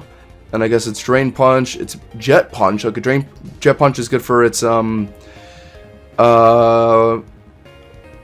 it doesn't have a weakness that it needs water for, but it's just good in general. It's also a priority move, right? So it's a water priority move. Meteor Mash is also a punching move, I'm pretty sure, so that gets boosted as well. So it's a 160 attack Mon with Swords Dance. The only downside that I'm seeing right now is that it can't really increase its speed, but it does get Jet Punch. It does get Jet Punch, and especially Water Urshifu is going to give that speed, is going to give that stab as well, right? So that's going to be nuts. That's actually going to be insane. It gets Dragon Dance as well. I didn't even see that. So it gets Dragon Dance to increase its speed. Okay, here's what I'm thinking, chat. Here's what I'm thinking. Let me cook here. I'm going to demote the red one because it needs to run Dragon Dance. I'll put it next to Zekrom. Like here. Below or above Zekrom. Maybe probably below Zekrom. I'm going to leave the water one because it has Water Stab, Jet Punch Stab. Let's move on to Zarude, who I'm pretty sure you can find in the wild. Let's see. It gets Grassy Surge, Sappy Seed. Okay, so it gets Victory Dance as well. Parting Shot. Okay, so I'm seeing a lot of utility on this thing. Victory Dance, Wicked Blow, Sappy Seed. So it can be a lead sheet setter. You can Victory Dance up and Wicked Blow as well. Jungle Healing is a good move, but overall, I'm not too interested. If anything, it's like here, I think. No, it's lower than these guys actually. It's low. It's pretty low, I think. Right here. I think it's above Celesteela, I think. Regieleki gets Transistor, Electric Surge for electric terrain, Ice Beam for ground coverage, Earth Power, Electric Drift, and Nasty Flat. I have looked at this thing. In Classic mode, this thing might be okay, but in Endless mode, This thing can kind of slap. I can't even lie. I'll put it like low S tier. My reasoning, chat. Well, first of all, it's the fastest Pokemon in the game. You do not have to worry about being outsped. That is a big positive. Second reason is a credit to Ben TV here, because he's a viewer slash chatter of mine, and he was telling me about the strategy, and it sounded kind of nuts. So anyway, the strat is essentially just run a speed nature of any kind, like maybe timid, probably timid, right? Like you run a timid nature, and then you'd find 10 Soldews. So once you do that, you'd like even more speed. Like on top of your 200 base speed, you'd probably have like, well, let me think. A Soldew is 100 times, right? Or it's a 100% extra 2 times, so it'd be 400 base speed. Why would you want so much speed? Well, there are certain moves in this game that deal damage based on speed. And for example, where is it? Electro Ball. If you use Electro Ball, the faster the user is than the target, the greater it moves power. So not only would you just be incredibly fast, you'll just be using Electro Ball and just dealing a frick ton of damage. You'll be running Electro Ball, looking for that speed nature and Soldews, and you'll just be one-shotting everything. So it's a crazy strategy. I'd argue it actually puts it in double S, I can't even lie. Because you literally do not have to worry about being outsped, which I think is such a positive. I'll put it like below Kartana probably, if not maybe above Kartana. Like here maybe. Regidrago gets multi-scale, which will be reducing the amount of damage it takes when its HP is full, so it's like Shadow Shield. Powers up dragon type moves, that's Dragon's Maw. You get the Dragon Darts, Flamethrower, Meteor Mash. Okay, does it get Swords Dance? No. Nasty Plot? No. Okay, well, this thing might be...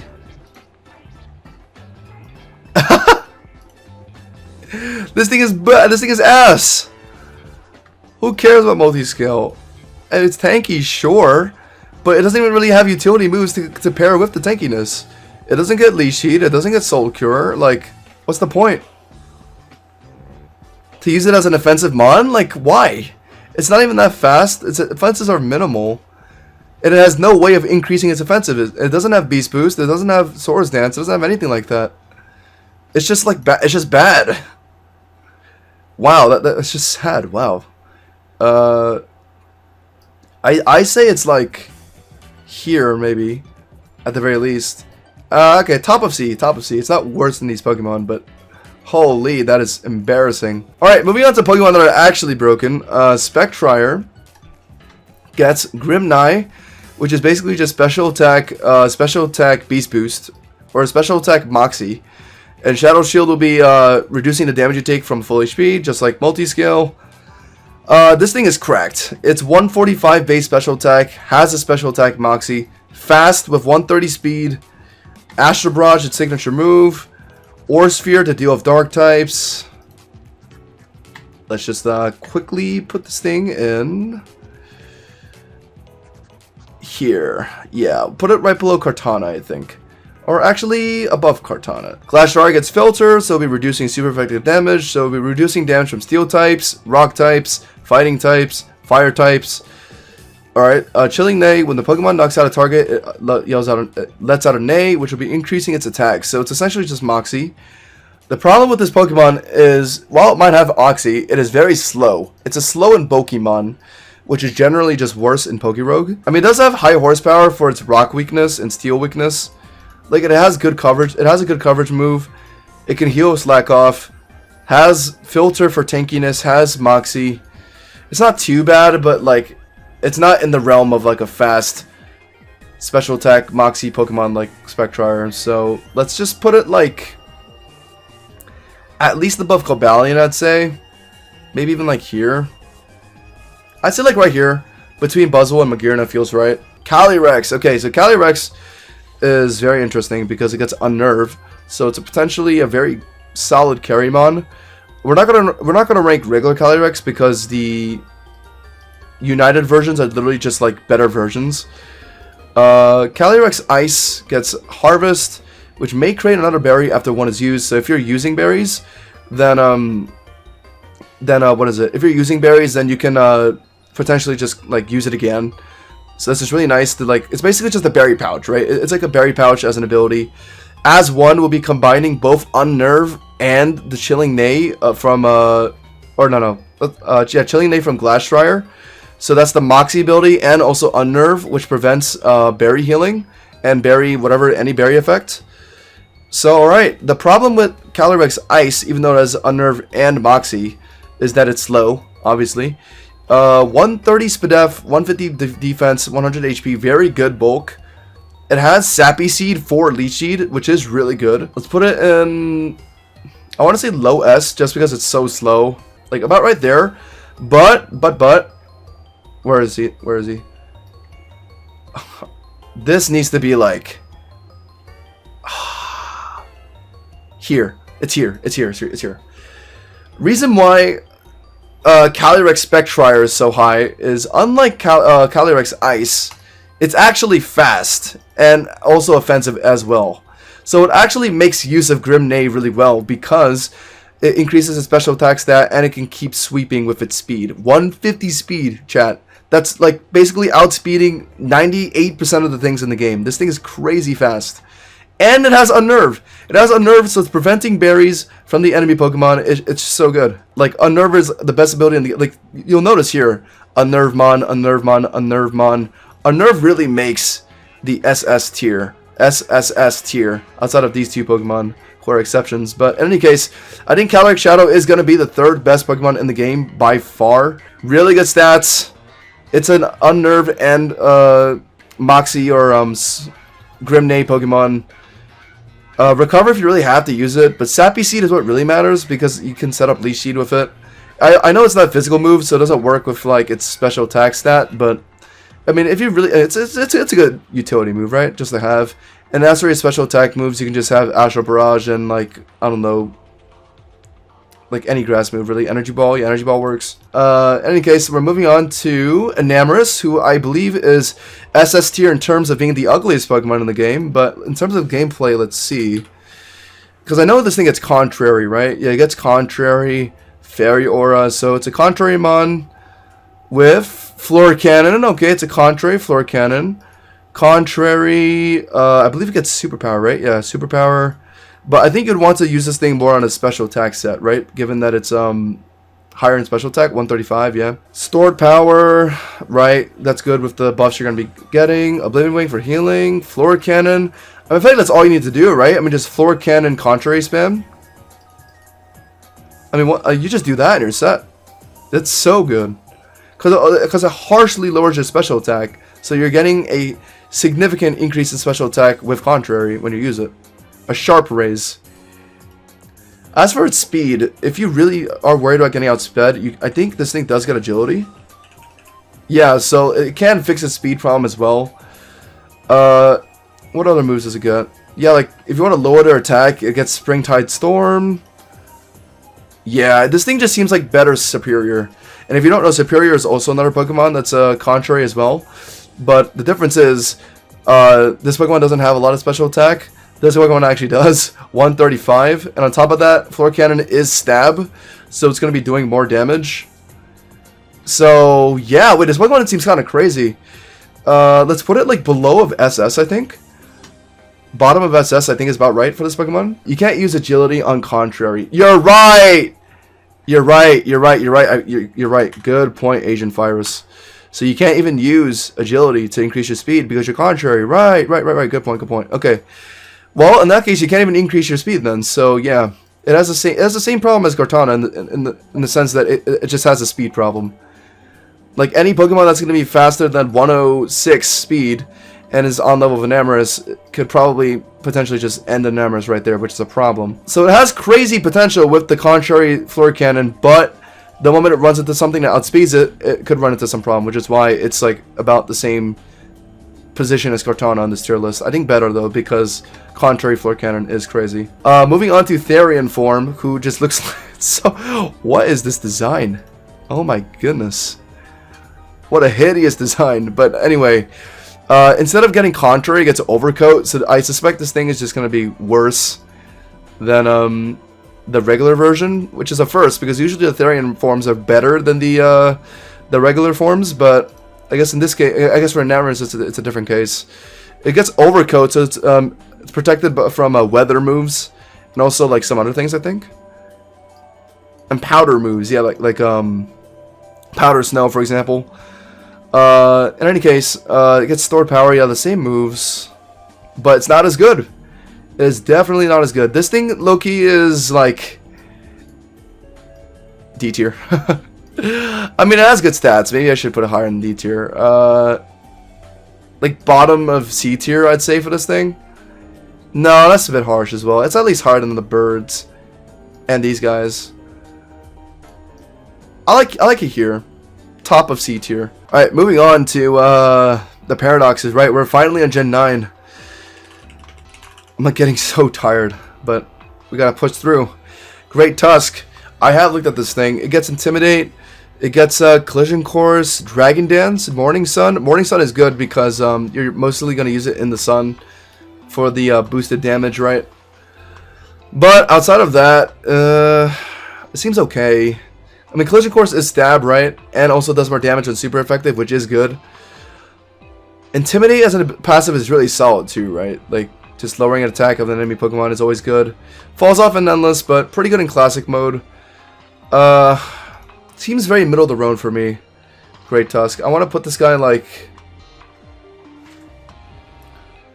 maybe like here, below Jirachi, above Zarude, maybe about here, I'd say.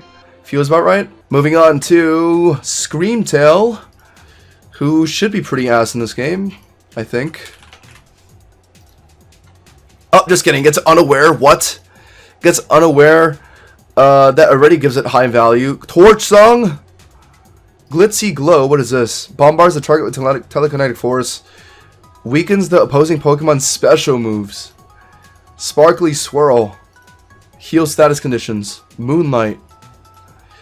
Oh! It is an Unaware Torch Song Pokemon. Oh my god, wait. Okay, chat, you need to understand. Yes, the Pokemon alone isn't good, but I did mention that this tier list will also be revolving around, like, fusion value. And this thing has insane fusion value. Unaware and Torch Song. I'd combine this with my Hoopa Unbound, and this thing could have Unaware plus Opportunist and Torch Song. That's an insane combination. Should I make a separate tier list called just good for fusions?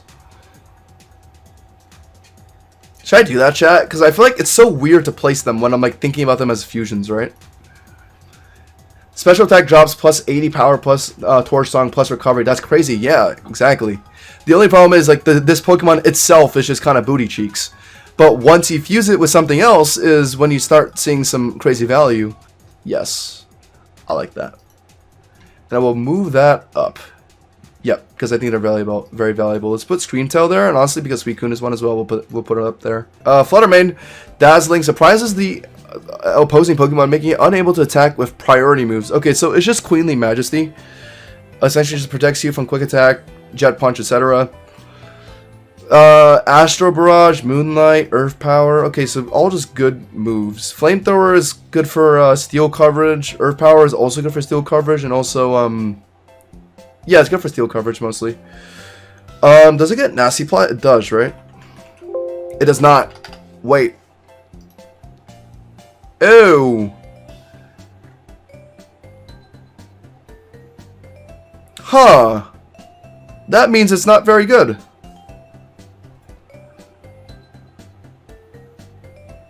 Chat, it's like B tier. Wait, Fluttermane is unironically bad. Does missing no count as a legend count? What does missing no count as a legend technically? I'm sorry, what? Wait, I'm sorry, what are you guys talking about? Am I like reading like something grammatically incorrect, or is there something I'm missing here? Does missing no count as a legend technically? Oh, does missing no count as a legendary legend? What are you guys talking about? I'm like losing my mind here. Okay, whatever. In any case, Fluttermane is like B tier, bro. Cause if this thing got like Beast Boost or like Soul Heart or anything like that, it definitely could have been like at least S tier, but it didn't get those things. It just gets Dazzling. So all it relies on is its base stats, but this is PokéRogue. You can't just rely on your base stats in this game. Wow, that's Wow, that's crazy. Fluttermane is actually like B tier. Unironically, Fluttermane is worse than Registeel in this game. How crazy is that, chat? Someone asked if you would rank Missing No. Missing No? What do you mean? Missing No? What is that?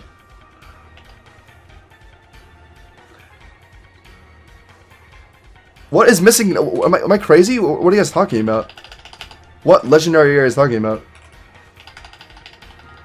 Guys, can we start typing in the glitch Pokemon from Red/Blue?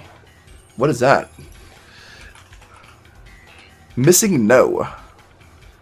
The fuck is this? Is this some like creepypasta shit? What am I looking at? In any case, this thing doesn't seem to be in the game, so no, we won't be ranking it, I don't think, chat. Moving on to Brute Bonnet. It's a glitch in the game. It is not in the game. Okay. Alright. Well, if it's not in the game, then there's nothing to rank, right? Brute Bonnet gets chlorophyll, so it can boost its speed in the sun. So that would be bringing it to a 110 speed stat. It gets Sappy Seed to set up Leech Seed. Strength Sap to sustain itself. Darkest Lariat for dark stab damage. And Earthquake for I guess fire types. I guess, yeah, for fire types. I mean, it's a Leech Seed setter. I mean, that's just about the most you can give this thing. A fast Leech Seed setter with chlorophyll, I guess. It's not going above Shaman or even you. I guess here. Who's next? Slitherwing, one of my favorite paradoxes. Scrappy, you can hit normal. I mean, you can hit ghost types of normal and fighting moves. Very good. 135 attack. I'm seeing Victory Dance. That's a setup move. So it gets a setup move. It gets knockoff, which is one of the best moves in the game, in my opinion. Fire Lash is good since you're gonna be playing in the sun anyway. Yeah, I mean, also gets Thunderous Kick to lower their defense, which is a good move as well. All you gotta do is set up Victory Dance like once or twice, and this thing is kind of ready to go. It's pretty solid, like a little above average, I'd say, for Slitherwing. There are a lot of Pokemon that is similar to it, in the sense they just kind of set up once, and that's just kind of it, but... I mean, granted it gets knockoff, that's good value, right? I think at the very least it's like here, above, Glastrier. Moving on to Sandy Shocks. Okay, come on, Hush, we're almost there. Gets Earth Eater, so that's good. Gets rid of its electric ground weakness. 120 special attack. Gets Nasty Plot. The problem with this Mondo is, oh wow, it gets Thunderclap. Okay, that's actually pretty good. I was about to say it's not that fast, but it gets Thunderclap to make up for its lackluster speed. Nasty Plot to combine with Thunderclap is always good. Okay, it seems like Raikou to me. Very similar to Raikou right now, because Raikou has a similar stat spread, and also has Thunderclap, Nasty Plot, right? Put it right next to Raikou. Above or below Raikou? Well, let's look at the stats. It's 120 special attack, so that's higher, right? So it's just better than, yeah. It also gets Photosynthesis, so it can potentially boost the special attack more. So it's right about here. If anything, these guys should be higher. Let's put them like here, I think. Here. Maybe below these guys, actually. Yeah, that feels more right. Moving on to one of my favorite paradoxes. This is Iron Treads. A lot of people hate this thing. I don't know why. I think it's pretty cute. I think it's pretty funny that it has like eyes in the front of its head for whatever reason, and it becomes like a freaking Bakugan sometimes. Okay, it gets Steely Spirit, double Iron Bash. Okay, that's good. It's a physical attacker. Super Cell Slam. Right. Okay, that's pretty much like the electric high jump kick, except it's less damage. Bulk Up, Shore Up. Does it get Body Press? It does get Body Press. How much defense do you have? 120. The best thing I can compare this thing is Cobalion, and right now it just seems like worse Cobalion, unfortunately. But since it reminds me so much of Cobalion, why not just put it right next to it, right? Like that. I think it's reasonable. Iron Bundle, who's a very similar Pokemon to Fluttermane in terms of stats. Let's see if he actually gets anything good, though. It gets Snow Warning, so you get to hit Blizzard's guaranteed. That's pretty good. You actually get Nasty Plot, so that's actually what puts it above Iron Fluttermane in this game, because Fluttermane did not get Nasty Plot in this game, but it looks like Iron Bundle got some nicer treatment. So it does get Nasty Plot. It gets Earth Power for its electric weakness, also its rock weakness. Bouncy Bubble for healing. Water Spout, which is one of the best moves in the game for water types. Okay, this thing looks pretty cracked. Also, its base special attack is 124. So its base 124 special attack with access to Nasty Plot. Water Spout. You have a guaranteed Blizzard with Snowscape as well. The Snow Warning. Yeah, high A tier feels right for the bundle. Regice better than Deoxys Defense. Okay. Does it really matter to me? Not really. I mean, they're both like just D tier trash, but I mean, if one's a little less trashy than the other, then why not, I guess. Iron Hands gets Iron Fist. Very nice. Gets Drain Punch. Okay. Plasma Fist. Ice Hammer. Bulk Up. It still gets Belly Drum, right? Which is really good.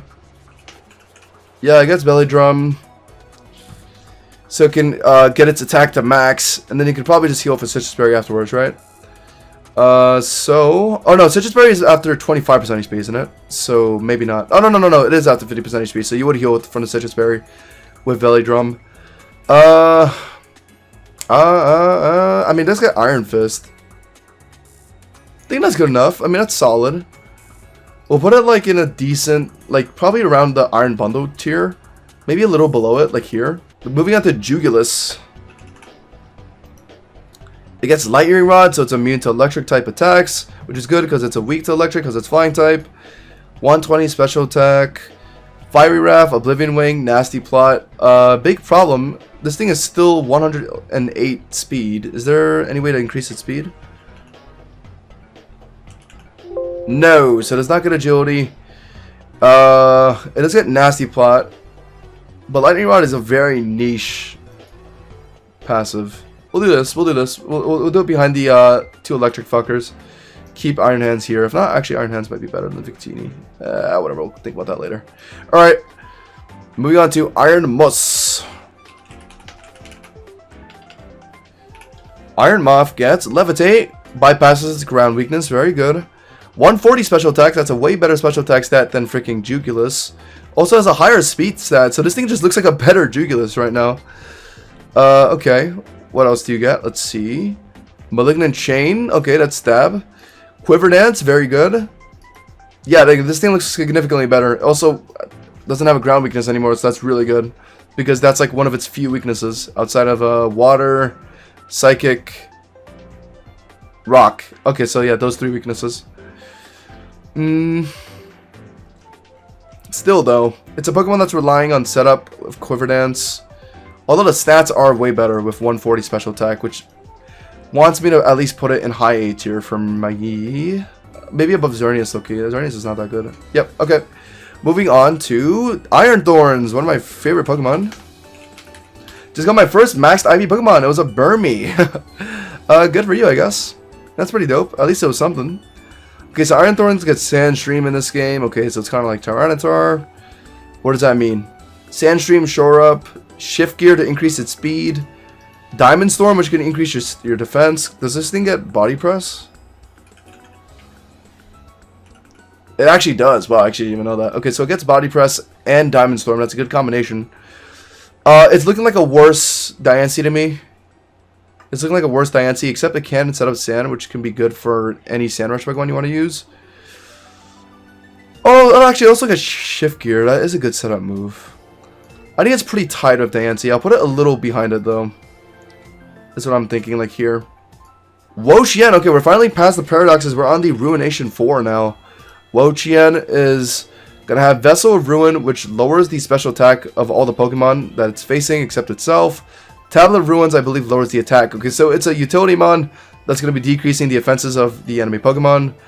135 Spadef. I believe this thing gets Spore and Sappy Seed. Yeah, so it's a very good Pokemon for Classic mode because of the offensive dropping and also the sleeping, the leech sheet setting. Seems very good. Way better than these leech sheeters down here. I'm gonna have to at least put this thing in it definitely has less application in Endless, but I still think it's very solid. I want to put it in this. right here in A tier. Moving on to Wo-Chien. Or sorry, this is Xianpao. Xianpao gets Intrepid Sword, which will be increasing your attack and also lowering the defense of the enemy Pokemon with Sword of Ruin. So it's essentially just going to be dealing... It essentially just gets 2 stat increases. It's 2 stat raises, essentially. Except it's just decreasing 1 on the other side. 120 attack, 135 speed, really good. Speedy attacker, knockoff, parting shot, bitter blade for healing. Against, what, like... grass types? Sure, yeah, like, it doesn't cover any weaknesses, but it's good. Glacial Lance, nice. Does this thing get Swords Dance? And if it does, this thing might be high A tier. It does. So you're telling me this thing increases its attack automatically, decreases the enemy's defense, also gets Swords Dance, and it has crazy moves like Knockoff and Glacial Lance. I think this thing at the very least is...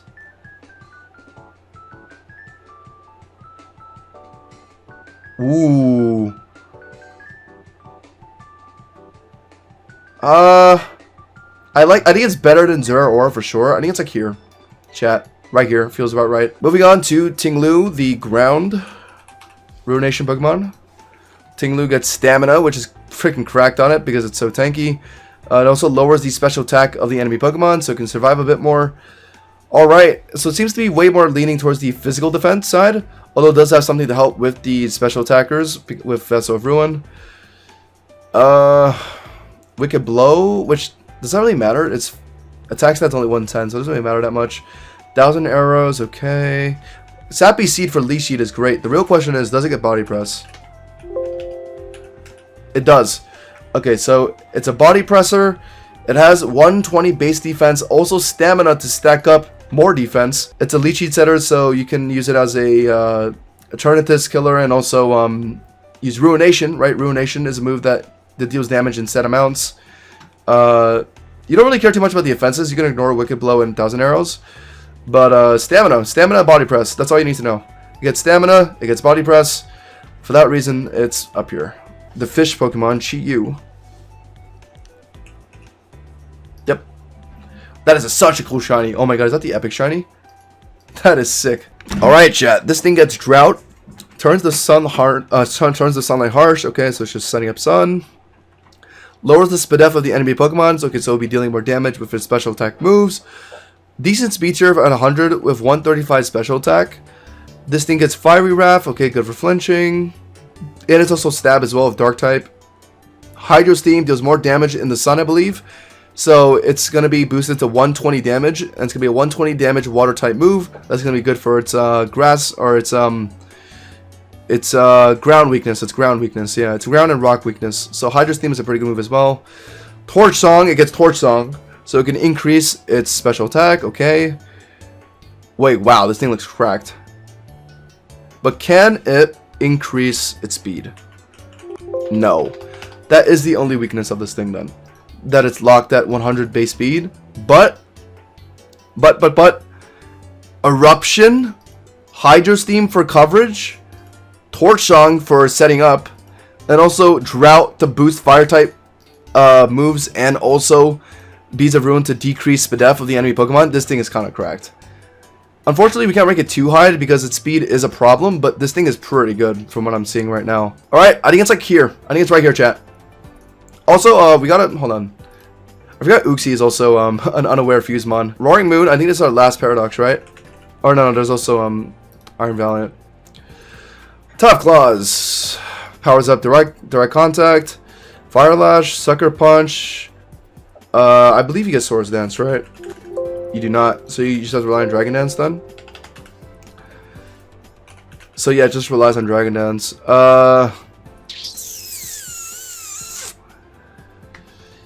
Yeah. I don't know, chat. This seems...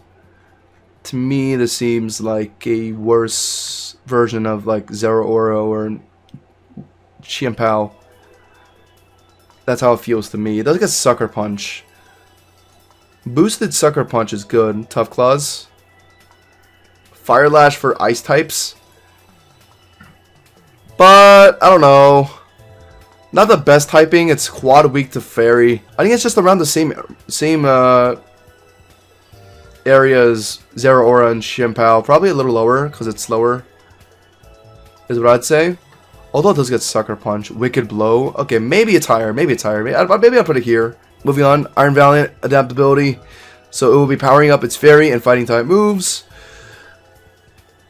Gets 130 attack, 120 special attack, right? It's a hybrid attacker, 116 speed, pretty reliable. Secret Sword, okay, that's good for a special attack set. Magical Torque, very good physical fairy move. That's low-key what this thing was missing. The best thing it had was like Spirit Break, which is like not that good. No Retreat for Omni boosting, so yeah, PokéRogue is really encouraging a mixed physical special set on Iron Valiant, and you have the adaptability. So it'd probably run like Magical Torque and maybe Secret Sword. Honestly, all the egg moves are good. No Retreat, Magical Torque, Secret Sword, and maybe like Moonblast. Maybe if you don't want coverage and you just want more things to work with adaptability. Yeah, I think it's around S tier. I think adaptability is good enough, and it also gets No Retreat for speed and attack raise. I mess with it. Yeah, it's not bad. It's not bad. I don't think it's as good as Roaring Moon because Roaring Moon has a more set like physical set that's stronger. But yeah, I think it's right below Roaring Moon, I think. Koraidon and Miraidon, it's time, chat. The 2 box arts of Gen 9 or Gen 9. Let's look at Koraidon first. Koraidon gets Opportunist, and as I've mentioned, this passive is cracked because you get to copy stat changes of enemy bosses, enemy berry uses, etc. Oracle Impulse sets up the sun and will be increasing your own attack because you're in the sun.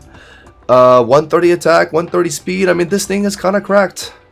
It gets Morning Sun, which is cracked because you're setting up your own sun, so you're pretty much will be always getting the 75% healing. Clangor and Soul, if you do want to have an Omni boost, you do have Morning Sun to heal up the missing HP from Clangor and Soul. It does help for sure. Bitter Blade will be boosted in the sun, so that's good as well. I want to say it's like above Hoopa for sure. Because that's Morning Sun, that is good healing. But look at Hoopa's stats in comparison. Hoopa has 160 attack, and not to mention also has 170 special attack. No, Hoopa's better. Hoopa is better. Yeah, Hoopa is better, but I don't think it's too far behind just because it has Opportunist. Miraidon gets Opportunist as well. Also Hydron Engine, which will be increasing its special attack in electric terrain, which it sets up its own electric terrain, so it just sets up its own boost. It gets Ice Beam for ground types. Clangor Soul, the same thing, so you can give yourself an Omni boost, so more speed and more special attack. And Dragon Energy, which is a move that's essentially just Eruption except for Dragon type. And Rising Voltage, which does double damage in electric terrain.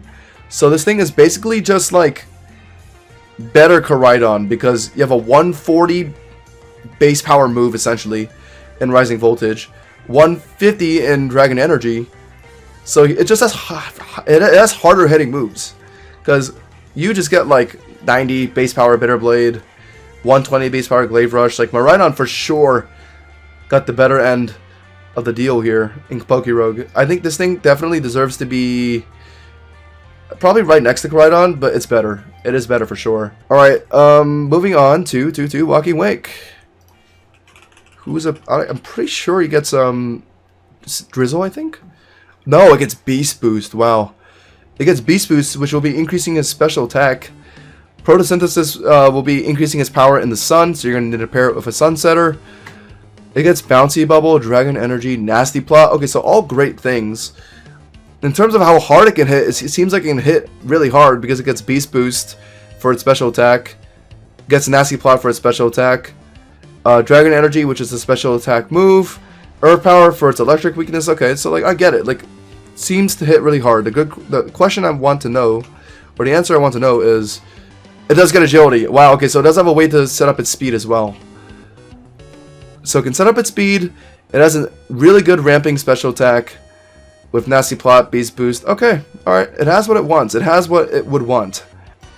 It seems to be like in the Kyurem area for me. Like here, maybe.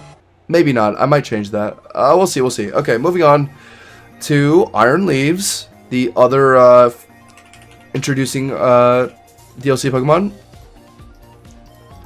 So this thing gets sharpness. Okay, very good for its leaf blades, psycho cutter, etc.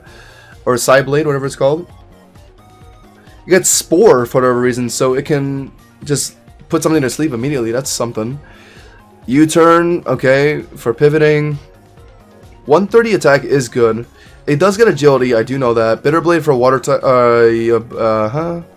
Bitter blade for, I guess, ice types. Yeah, I guess it makes sense for ice types. Mighty cleave for ice types as well.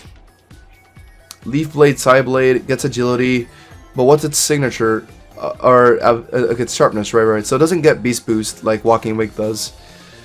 And because of that, I think it's gonna be a little worse. Although the boosted damage from sharpness is nice, definitely. But I want to put this thing no higher than around here. Yeah, upon further thinking, this thing isn't really that good. Because it relies too much on its setup moves. Sharpness is a good passive for sure, but... Alright, moving on to the next DLC mod. This is Iron Crown. Sharpness, special attack at 120. Secret Sword. It gets Electro Drift, it gets Nasty Plot as well. But it doesn't get it might have agility, but that requires it to actually... Wow, it doesn't even get agility. Okay, so its speed is a problem then. So it's a problematic speed tier at 98. Electro Drift, okay. Good against water types and flying types, I guess. Nasty Plot, okay, to set up your special attack a bit more, I get that. It seems just about the same as Iron Leaves, to be honest to me. If not a little better, maybe. Because it has Nasty Plot, but yeah. Seems kind of whatever to me, to be honest. Sharpness for... Sharpness doesn't even increase these moves, like Photon Gazer or Electro Drift. It increases Secret Sword, at least. Okay, I think... Okay, this thing looks bad. This thing looks bad. Let's put it right next to Iron Leaves, because it just reminds me of it. Let's just... Like here, maybe? We got Okie Dokie next. Okie Dokie is Fur Coat... What is this? Boost the Pokemon's attack if it's intimidated. Okay. So it's an Intimidate counter. It gets Drain Punch, Knockoff, Victory Dance. Okay, Victory Dance is good. Dire Claw. Okay, Dire Claw is very good as well. Dire Claw, Victory Dance. That's a pretty good combination. And Knockoff. This thing has really good egg moves with decent stats. Fur Coat is also making it take reduced damage from physical moves. I kind of like this thing. It seems pretty solid. It definitely will fall off in Endless mode, but it seems like a very good classic pickup. So I'd put it like... Honestly here, maybe higher to be honest, because Dire Claw is a really good move. Fur Coat for tankiness. I like it. I like this thing. It has passion. Dire Claw is just really what is the only reason why I want to rate this so high, because that move is just so good. But it does need a setup to actually become fast. So let's for now put it like... Let's put it here. Above Marshadow, I think that feels about right. Next is the monkey one. I think it's called Monkey Dory. So this thing gets Frisk, which is pretty useless in this game, to be honest. Neuroforce powers up moves that are super effective. Right. It gets Side Strike, Malignant Chain, Heat Wave. So it has a lot of different types of moves, right? Psychic Ground, Poison Fire. So Neuroforce does get a lot of value there. The question is, can this thing increase its special attack or speed? It does get Nasty Plot. Does it get agility? It does not. So it has no way of increasing its speed. It does have Nasty Plot if you do want to take the special attack further. Okay, it just seems like worse Azelf to me. For sure. Significantly worse because it's like way slower too. Like it's only at 100 when Azelf is like at 120. Yeah, Azelf is literally just better, Monkey Dory. 115 speed, also has Neuroforce, but also has a way bigger variety of moves. A little higher than Pheromosa, I'd say. This feels right to me. It having way less speed just kind of makes it a lot worse than Azelf, but I think it still is high A tier for sure. Pheasantipity, this is the one that's actually cool. Levitate, so it's getting rid of its ground weakness. Has Technician as well, so what does that help with? That helps with Barbarage, which is a poison physical move that will potentially inflict poison and also deal damage, double damage to poison targets. So 120 base power. Magical Torque, that's not going to be Technician boosted, unfortunately. Triple Axle will though. Triple Axle will be boosted by Technician. Also will be dealing with its ground weakness. And it gets Victory Dance. So that's not bad. It does oh my god, I'm so tired. It does revolve around using Victory Dance to set up because its base stats are so horrendous. But it has good egg moves. Levitate to take care of its weakness. This thing's kind of mid. I'm gonna put it like in front of the genies at least, I guess. Because it does have Toxic Chain, it has a lot of poisoning moves. But its base attack is low, relies on Victory Dance to actually get a decent attack stat. Alright, we're reaching the end game here. We got Ogerpon, which I guess we will rank all of the masks separately. Which is annoying, but it is what it is. Do they all have... No way they have different egg moves, right? No, they don't. Okay. It would just be changing the typing of the signature move.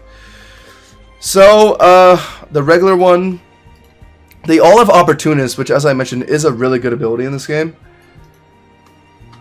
It gets Gigaton Hammer. Okay, that's really good for ice types, I guess. It's good for ice types. Bone Meringue is a 100 base power ground move. That's pretty good. It's basically just Earthquake. Triple Axle is good for flying types. Yeah, good for flying type weakness. So these are a lot of coverage moves, is what it's looking like. So it has a lot of coverage moves, and combine that with its Opportunist, it becomes a decent Pokemon. Oh, so we're not even looking at Terra Mass. Let's look at the Terra Mass. Wait, it gets a speed increase. What? Wait, that's insane. Okay, oh, I mean, if you're getting a free speed increase, then okay, that might be the best. I did not know that was a thing. Next is the water one, which is a way better typing of grass and water. So that will put it up for sure, but it increases Spadef, which is not exactly like the best thing you'd want.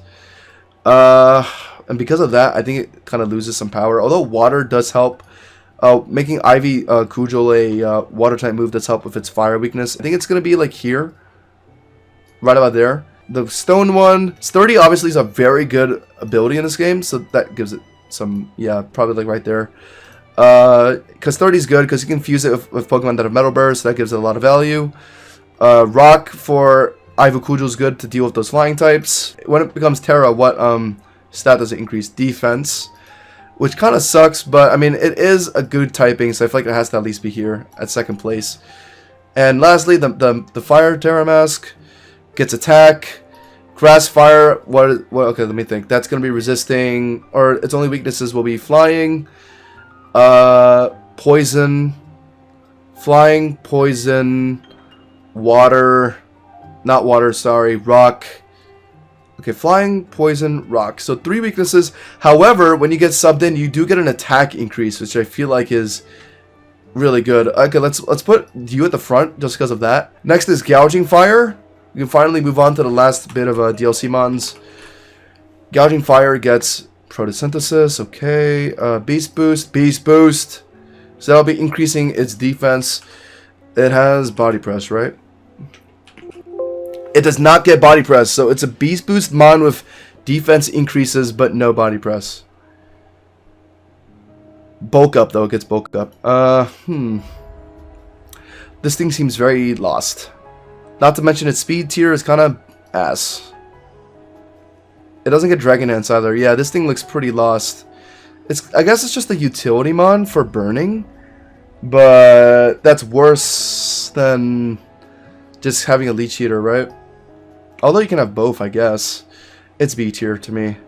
It's screaming B tier. I want to say it's like, I guess better than Holo just because it can set up Beast Boost defenses, I guess. Moving on to Raging Bolt, who I believe is pretty cracked in this game.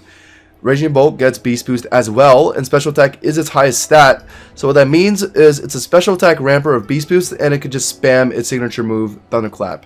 So it gets Thunderclap, it gets Morning Sun, which is good for Sun teams, right? Because it wants Sun because of Photosynthesis. Nasty Plots, you can further increase your Special Attack if you have to. Flamethrower for, I guess, just like dealing with ice types, whatever it is that Fire can hit. Raging Bolt, now that I think about it, is nowhere near these guys because it doesn't get Hurricane and also guaranteed Thunder and Drizzle. It does get Beast Boost, but they also just have Electro Shot, so that makes up for them not having Beast Boost. So he's not really in the same area as them. If anything, he's like maybe low S tier. Moving on, Iron Boulder. Iron Boulder gets Sharpness, nice. Sharpness will be helping out its Mighty Cleave, which is its signature move that goes through Protect. Psyblade, it's boosted by 50% if it's in the electric terrain. Okay, so that's good because you want to use electric terrain with this thing. Bitterblade for, I guess, grass types. Yeah, grass types. Steel types too, I guess. Yeah, steel types. Steel types and grass types. Bitterblade is good coverage for that. Also heals. Stone Axe for setting up rocks. And Katao Cleave. I'm not seeing any Beast Boost. I'm not seeing Swords Dance. Okay, it does get Swords Dance. But that's it. I want to say it's like in the realm of the other lackluster setup mons. Like up here, I guess. That feels about right, because it's fast. At least you can rely on its decent speed here, right? While these other Pokemon are just kind of slow, so you have to like use Dragon Dance or Agility or something to help them out. Terrapagos. This should be an interesting one. Because I'm pretty sure this thing is just worse before it terrestrializes, right? Yeah, it is. So we'll just be looking at Stellar because that's like realistically the one you'll be using. Terrapagos Stellar gets Soul Heart, which is special attack Moxie. When Terrapagos changes into Stellar form, it uses its hidden powers to eliminate all effects of weather and terrain. Okay, so you just get to get rid of weather and terrain. That can be useful, especially against like I don't know. I guess no boss fight that comes to mind, but can be useful in situational moments. Special attack Moxie combined with its Moonblast, Ice Beam for, I guess, well, what type is it? It's a normal type. So Moonblast does cover its fighting weakness. Recover because it's a pretty tanky Pokemon. Yeah, I see the vision. It's pretty solid. It has a 130 special attack, so that's good. That's good base damage. It's also tanky enough to warrant its 85 base speed. Although it can get Shell Smash as well to improve that speed. Let's put this thing above like Yveltal, honestly. I like it being here because Shell Smash is so good. Because it sharply increases your offenses and your speed. And you're able to do it because you're pretty tanky, right? And you have Soul Heart. And you have Soul Heart for special attack Moxie. So you can keep sweeping after you're done setting up Shell Smash. I like it. Last but not least, we got Petrant. But this Pokemon is kind of bad, so it probably won't be going too high, chat. Let's see. It gets Toxic Chain. The power of the Pokemon's Toxic Chain may badly poison any target it's hit with. Okay, so it's just the poison contact thing. Pokemon poisoned by Petrant will also become confused. Okay, so you can confuse it with any move, but you can also, or you can poison it with any move, but you can also confuse with that poison as well. So that is a very interesting combination. It gets 160 defense, so the body press does help out a bit. It seems to be a utility mon with Toxic Spikes, the Poison Confuse combo. But unfortunately, Poison Confusion aren't really things that are sought too much in PokéRogue. Things that you want on utility mons in PokéRogue are Soul Cure, Leech Seed. And if this thing doesn't have those things, then it can't really be too high, unfortunately. Maybe above Pheasantipity? Yeah, that feels about right. Let's put it right next to its Poison Comrade from the DLC. But oh my god, chat. Oh. That was wow. That was a lot of Pokemon. And it's 2 AM. Holy.